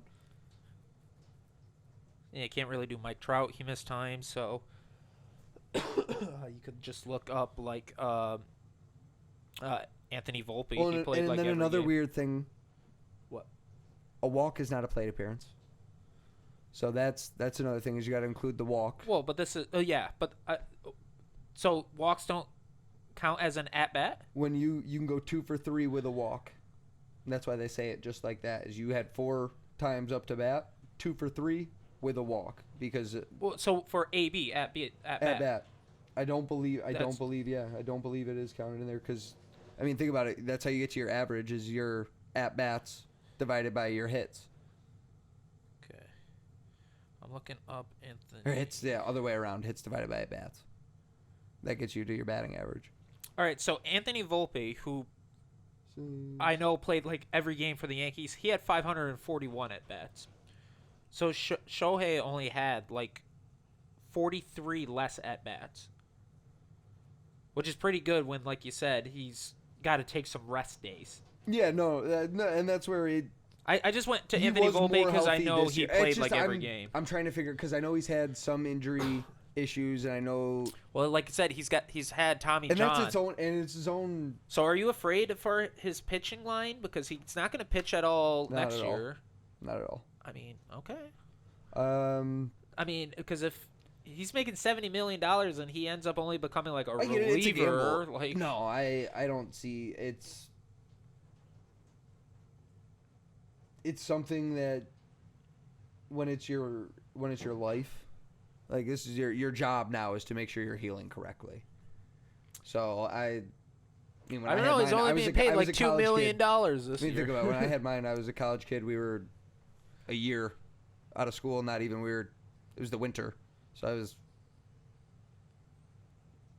probably 6 months, just a little after 6 months out of high school when I had my Tommy John surgery. So I feel like you're in a whole different mindset when it comes to rehabbing, and what we're seeing just since now to Aaron Rodgers and just sports medical Brock Purdy in like general. I think you'll see the recovery be a lot smoother and a lot faster. But he's obviously not going to pitch at all next year. I don't think you do. No. Which is why, again, he's only being paid like $2 million next year. I don't remember when he went under the knife. The only situation that I could see happening is if they were to be making a playoff push next year and he's hitting really well, but he's rehabbing while he's doing it, and his rehab is close to ending, and they try to rush it along the last little bit. But then you're gambling with all that money that you've paid him, you know? I don't think they would do that at all, because I just remember, and it still ultimately didn't work out, because way back when, remember, they had, it wasn't the Dodgers, but the Nationals had Steven Strasburg at like a 200 or what was it, like a 150 like innings limit, and they made the playoffs, and they're like, they're gonna pitch Strasburg, and they didn't play him at all because he had reached his limits. Yeah, no. So I don't think they would ever do that with Shohei, especially with his contract, or I should say future contract as well. Last year, Marcus Semien had 670 at bats. Okay. I mean, but how many home runs did he have? Not that many. He's what was his batting guy. Average? Marcus Semien probably really good. Because like I said, I mean, Shohei Marcus had Semien, he's a leadoff. 44. Marcus Semien's big. I shouldn't say big deal. He's a leadoff though, right? So he's automatically going to see more at bats to begin with. Cause I don't know if they left him a leadoff. Well, either way, he was with Oakland. 276, so it's not bad at all. And you're having 600 ABs, you know. Yeah. Well, but like I said, Shohei obviously had over 300 batting average and 44 home runs. That's no. I'm not taking away from what he did at all there. Like that, what he did, it was ridiculous. And I mean. So do you think in the long run he's going to be worth $700 million, or do you think this is just kind of an overpay? Obviously, I know we're talking way in the future and anything can happen, but this is unprecedented. I mean, like I said, this is the highest it's a gamble. Sports contract in all of sports. Like, not just baseball, but NFL, basketball, golf, like any sport, you name it, this contract is bigger. It's just a gamble because you don't know what's going to happen to him injury-wise. You're asking him to do things that you haven't since the 1920s, right? Babe Ruth was in the 20s. Yeah, when a fastball was 90 miles an hour was moving, you know, like that was different than how baseball's evolved, and the explosiveness, like that's all baseball is fast twitch muscles. Like think about hitting, you're hitting and you're trying to go from point A to point B as fast as you can. Pitching, you're trying to explode. You're trying to get explosive off the mound to, get as much force as you can towards home plate, get as much spin as you can towards on the ball. Okay. And running, you're 95% of that fast twitch. You're running 90 feet. So with that, it really, it's putting so much stress on his body. I don't know if his body holds up. I was just gonna say, but I'm looking. We don't know hits. what kind of like TB12. We said that his body wouldn't hold up for as long as he could, and they got all sorts of different kind of sciences and medical therapies that can help him along. But he's just shown the injury bug. So I did just look up Ohtani's age. He is 29 years old. So this contract would take him through 39. Mm-hmm. Do you think all suddenly, because like you're saying, it's about explosion, fast twitching. Do you think all suddenly, at the age of 35, all suddenly he becomes more of a batter, and then once again, people are going to be Agreed. like, you're being paid $70 million just to bat. Obviously, again, they've stretched the contract. So he won't really be being paid. He's going to get $70 million each year somewhere down the line eventually. Yeah, no, I don't see that being an issue because unless he's a bust. The only way I see that being an issue is if this happens, is if he doesn't bring them to a postseason. Or I shouldn't say a postseason. If he doesn't bring them a World Series. You're being paid that amount on that team. How many World Series does he need to win to make this worth it? Because I have a number in my head. I think 2. If you win 1, I think if you win 1, you're happy. Because you'll make more than the, I shouldn't say more than the contract, but. So in my head, the number I was thinking of. 2. I was thinking 3, so we were close, because he's just such a dominant player right now that. Even just down the line, I don't even. I think 3. I'm just thinking 3. Obviously, I think again, you're okay. I think financially, you probably if you break down the numbers of because of the stretching. They're going to grow ticket sales, and he draws a large Asian crowd always, and LA I believe, has a large Asian community there that we've seen from. I can't remember who the pitcher was. There was he made the All-Star game a couple years ago. That'll bother me. But that's right. I remember him getting a lot of support when he was there. And I mean, it's a good fit overall. So I mean, your ticket sales are going to go up. Everything, you're going to get other revenue from this to the point where you're not trying to get all of his revenue. So you just want all the revenue in 2 World Series and you call it a day? I mean, I think that if you're looking at it from a GM or an owner perspective, at the end of the day, this is all an investment for you, right? I mean, I'm sure that you have fandom and you love the team like we do as well. But this is also your livelihood, is you own this team and it's supposed to be profitable. Like, you need it to keep generating money so that way you can keep buying more players in the future and continue to pay Ohtani. Yeah, which is my... So a lot of it is, now that you're drawing it over $2 million over every year, I guarantee that Ohtani brings in over $2 million just next year from being a hitter only. Yeah. So... But then, like you said, with interest rates and stuff, though, it's going to be... And that's where it gets tricky on that side. So that's where it gets... Like you said, we wish we could see the legal aspects of this contract. And that's where I'm a numbers person, so when you're asking what makes it worth it from a Dodger perspective, I'm looking at it from the numbers of, okay, you're paying him a crap ton of money, but he's got to win you, if he's going to win you a couple championships, the memorabilia that you're going to sell from the championship, from... everything from ticket revenue, that's where I'm looking at it from. Is it worth it? How about this? Instead of number of championships to win, like you said, how about just appearances? Because then, like you said, the farther you go in the offseason, obviously, the more merchandise, the more revenue. And then they talked about that in the winning times. Jin Ryu. Oh, okay. Or Ryu Jin or something. So how many World... I know. That's gonna bother me. Because they talk about that on, the HBO show, The Winning Times, about making the postseason, making revenue. So how many World Series appearances? Like you said, not even winning, because now you've said that they should win 2. How many appearances? Because obviously, like I said, the farther you go, if they make like 5 straight World Series, you're going to have crazy T-shirts. At the end of the day, this all is a business. This all is a business. So this where it's LA, I'm trying to look at it through that lens of that perspective, and I because don't forget, he's going to be getting just 2 appearances. Just 2 appearances. They've already in the last 4 years have made 2 appearances in the last 4 years. So what was the point then? They shall. Well, that's how they got the money to buy him. That's what I'm saying. So that's where you can get it all back with those 2 appearances. Is what I think. I think you make a lot of money. I think you make a lot of money if you get to the World Series, and if you win the World Series, I think it's double. I just think they need to make a lot of appearances because they gotta, like you said, they gotta pay him afterwards.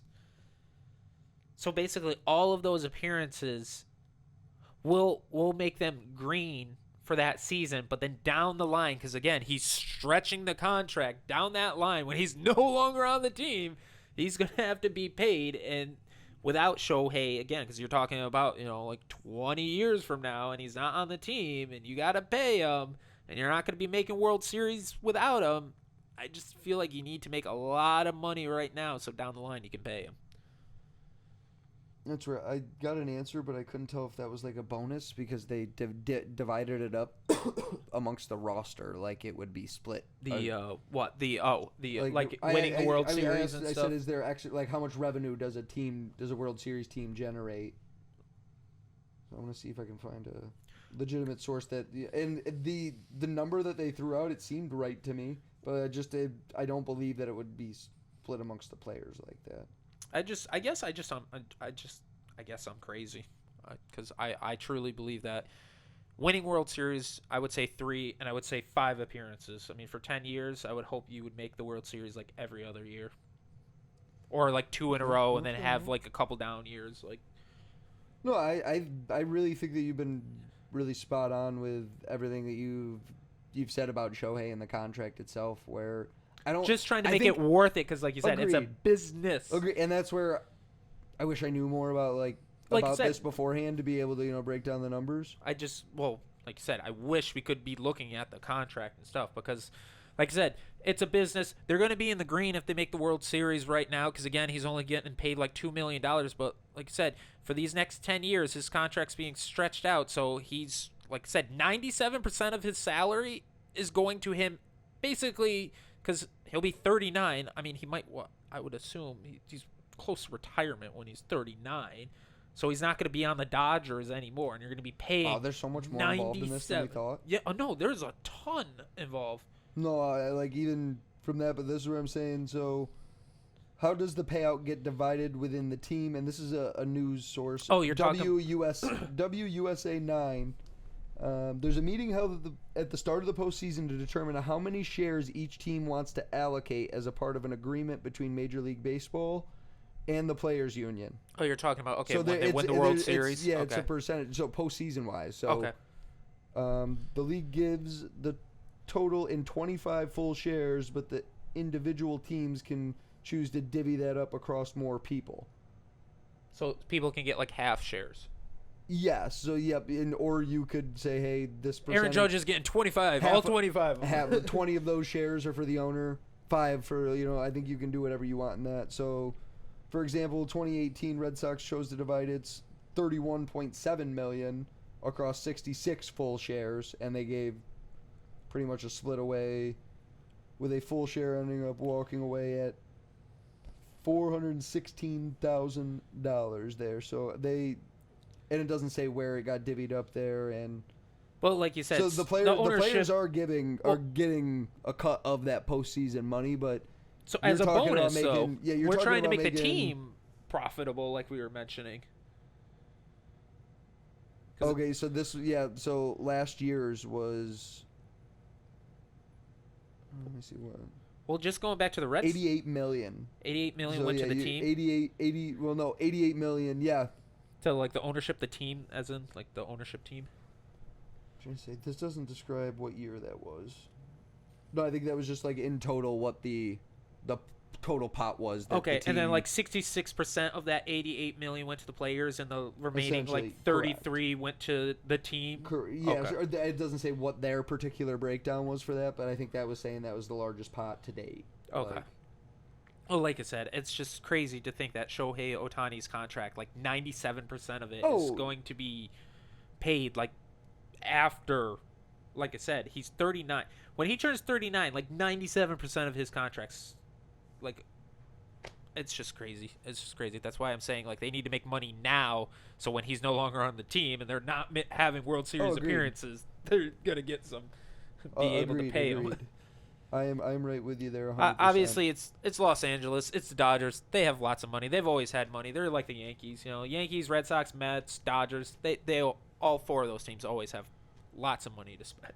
No, hey, if you got it, spend it, right? You might as well. And Can't hey, take if they're gonna let you defer it. Let it be somebody else's problem, Kick the can down the line. It's a good old American way. Absolutely. But that brings us to the end here. Yes.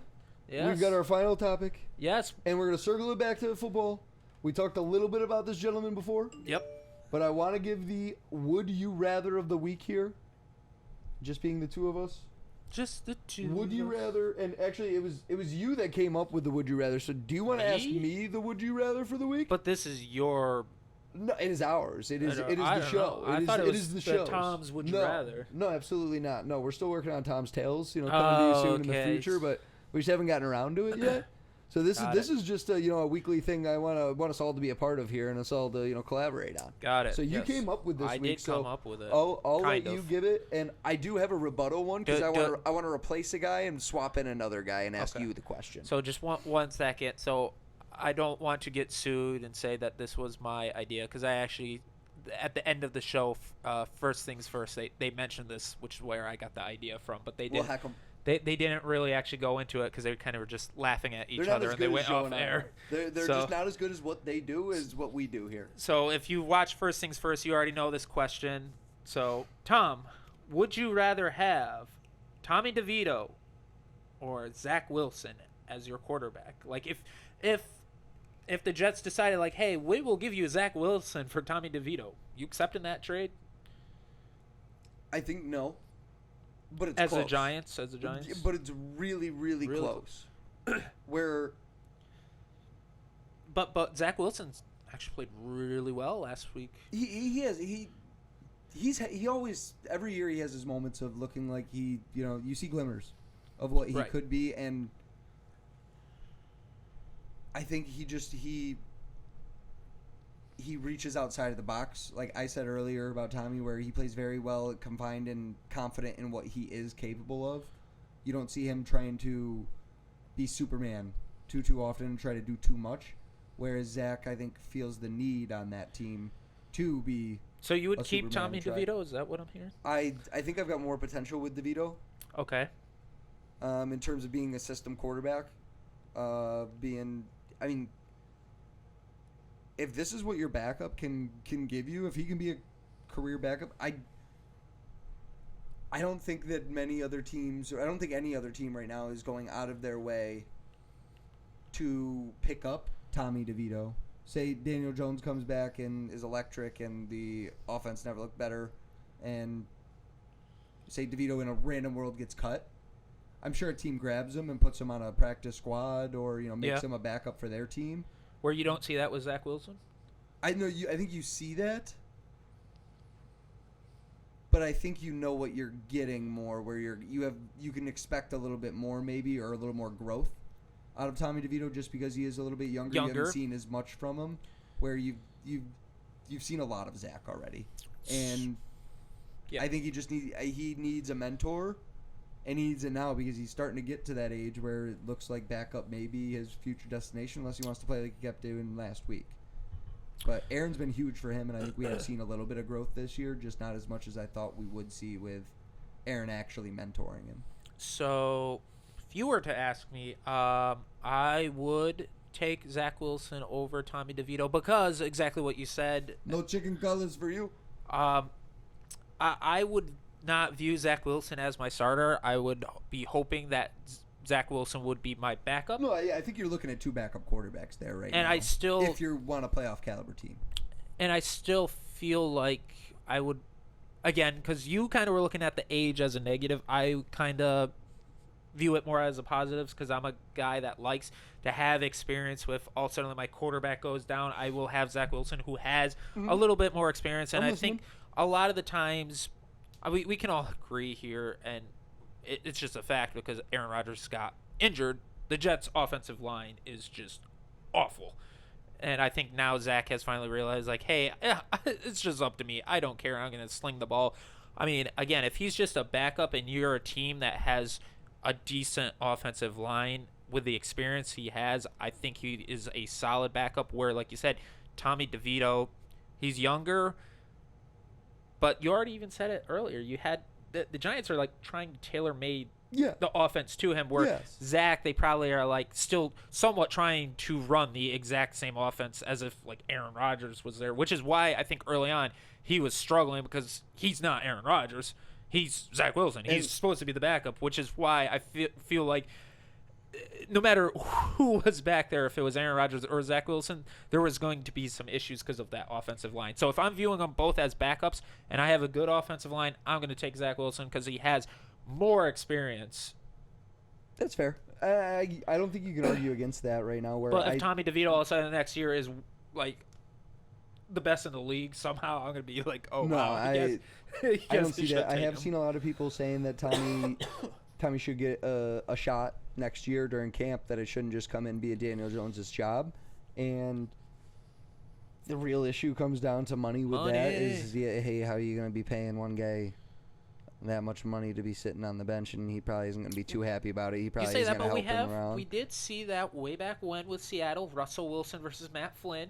Matt Flynn signed a pretty nice 3 or 4 year contract, came off the Packers, and they just were like, no, Russell Wilson just beat you, a rookie. And I... Plus, again, just to kind of... There are situations where it happens, absolutely. And kind of just to kind of also defend myself a little bit more, again, because I know we've talked about C.J. Stroud in the past and where versus Trevor Lawrence. They looked terrible that week. And Trevor Lawrence, and I kept saying, like, hey, it's just really tough, at least for me, my opinion always is, it's tough to go with rookies because, again, in the offseason, again, Tommy DeVito is a rookie, and if anyone watches in the offseason game film of him, I'm going to laugh because obviously, like we're saying, Daniel Jones. But I'm just saying, as a rookie right now, people don't have game film on him, so they don't know his tendencies, where Zach Wilson has been a starter before, and people have game film on him, and we kind of got to see him sling it around last week. I can see what you're saying there. It's again, I'm just a guy that prefers experience. Points. You definitely have valid points there. And if Tommy DeVito was doing this, it's a good would you rather because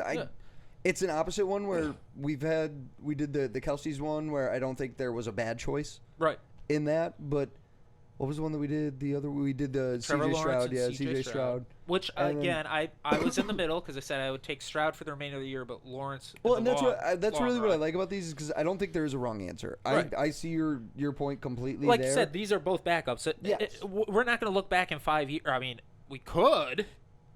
Someone could have been onto something in 5 years, but hopefully in 5 years we just go like, oh, they're both backups. Yeah, they were. In 5 years, though, is Tommy DeVito still living with his parents?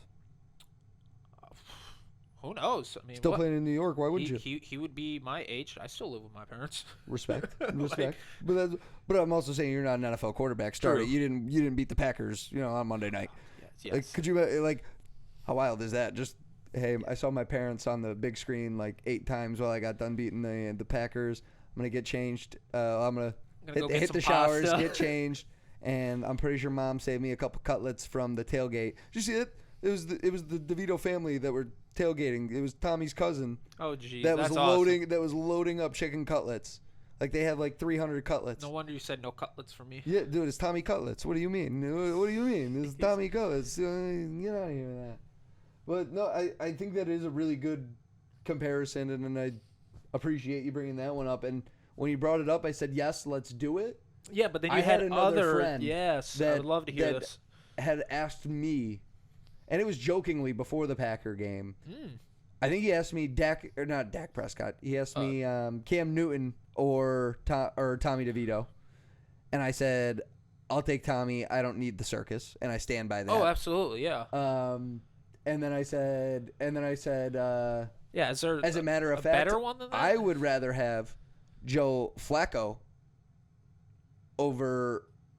And I think we did get Zach's name mixed in there before I brought up Joe Flacco. Okay. But I think I'd take Flacco over Wilson or DeVito right now. What are your thoughts on that after seeing what he's been able to do with the Browns? I mean, I just went and talked about how I love experience, and I would love, again, Joe Flacco as a backup. I mean, he's just proven That's right. I thought it was as good being that you a said starter. experience. Like, I am a guy that likes, again, as a Packer fan. Is that too?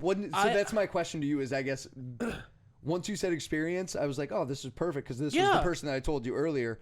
But I think that starts to cross the line of too much experience potentially, and you are really just looking to get him to get you through the rest of the year. You're not looking to re-sign the guy. No, yeah, like 3 or 4 years, like 3 or 4 games. Yeah, like in that situation.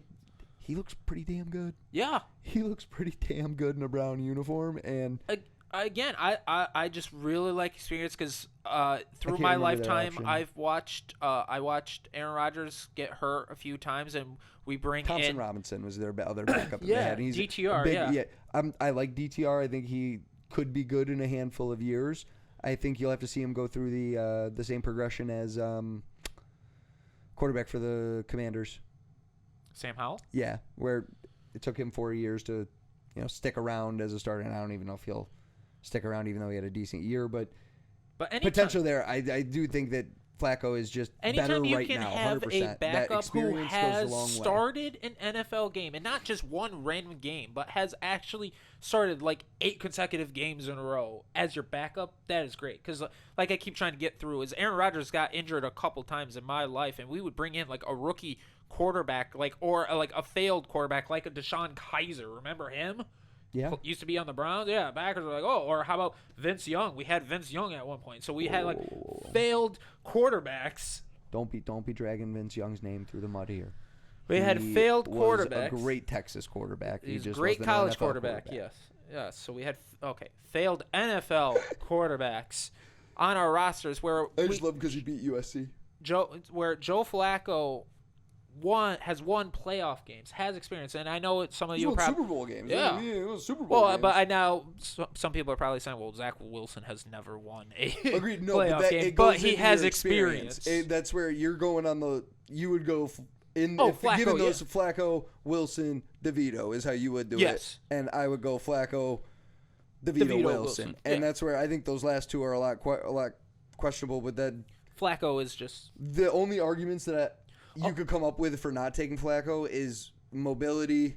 And again, if you think because with the Giants O-line being as bad as it is, because the Jets had both of them at one point, Zach Wilson and Flacco, and they decided to go with Zach Wilson because they thought Zach Wilson had the potential, was the future, but obviously now we're talking present, we're talking win right now. We know Zach Wilson doesn't have a whole lot of potential. That's like, okay, just give me the Joe Flacco filler. And that's where, if we're looking at it win right now, the only argument that I'd have, and I don't know if I could stand by it like correct, like being like, oh yeah, I stand with this argument, but it's the only way that I can think to construe it, is that Zach Wilson's experiences have all been majoritively negative. Yeah. Versus Tommy DeVito's experiences, mostly positive. Mostly 3 games in a row.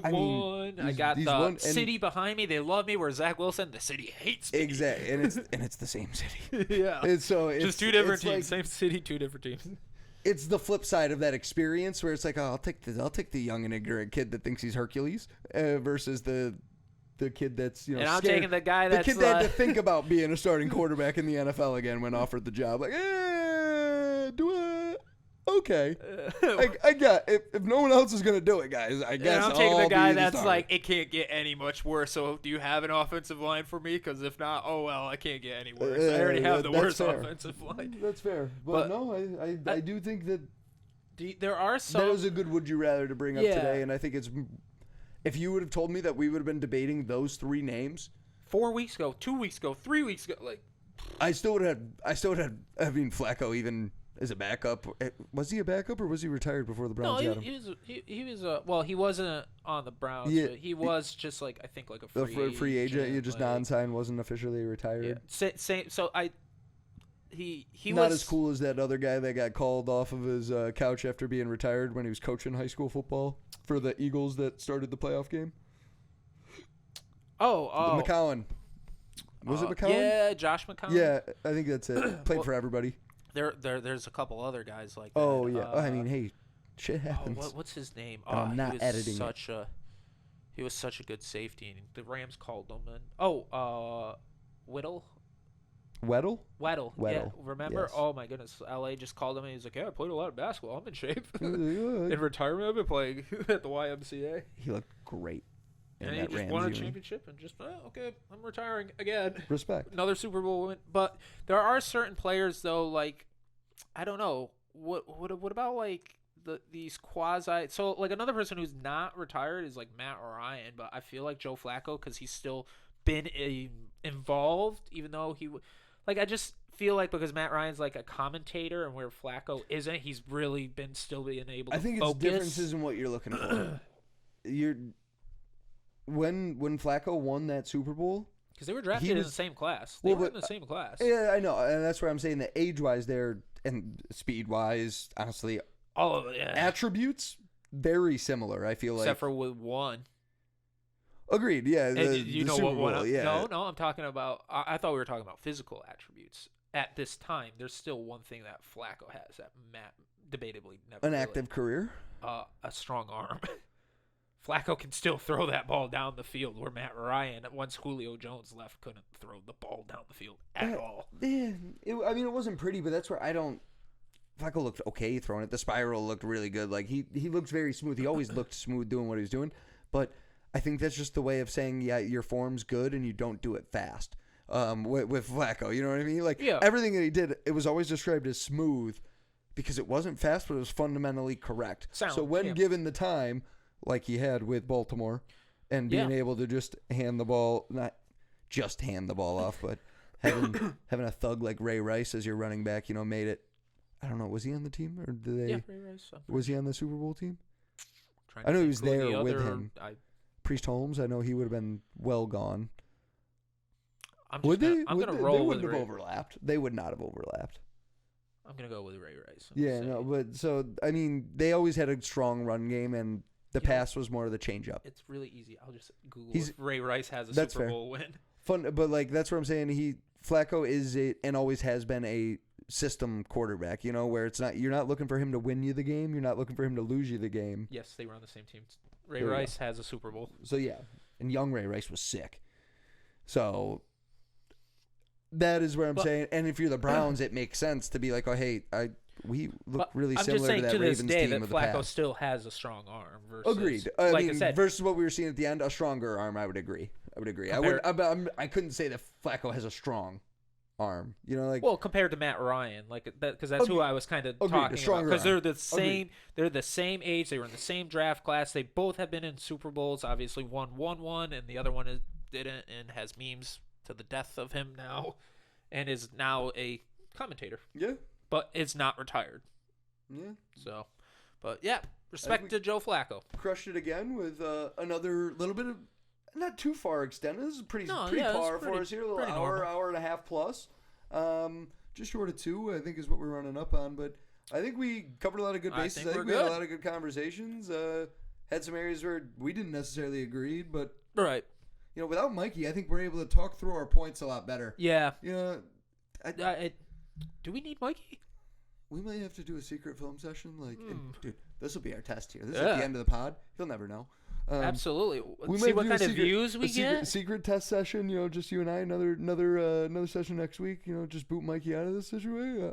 Just kidding. Yeah. He's the one with the degree. But he taught you everything. He taught you how to do this. Yeah, he did teach me how to do this, but I mean, it is his laptop that we do everything on. So you make it sound like I can't just buy a laptop. But you can't buy friendship, Joe. Yes, and that's what we're really about here at M.T.J. Sports. So welcome or not welcome, goodbye. Here. I did the intro, you doing the outro. And it's been another episode here where, you know, obviously, as Mikey once said, we don't claim to know a whole lot, but we do claim to know more than each other, often and frequently.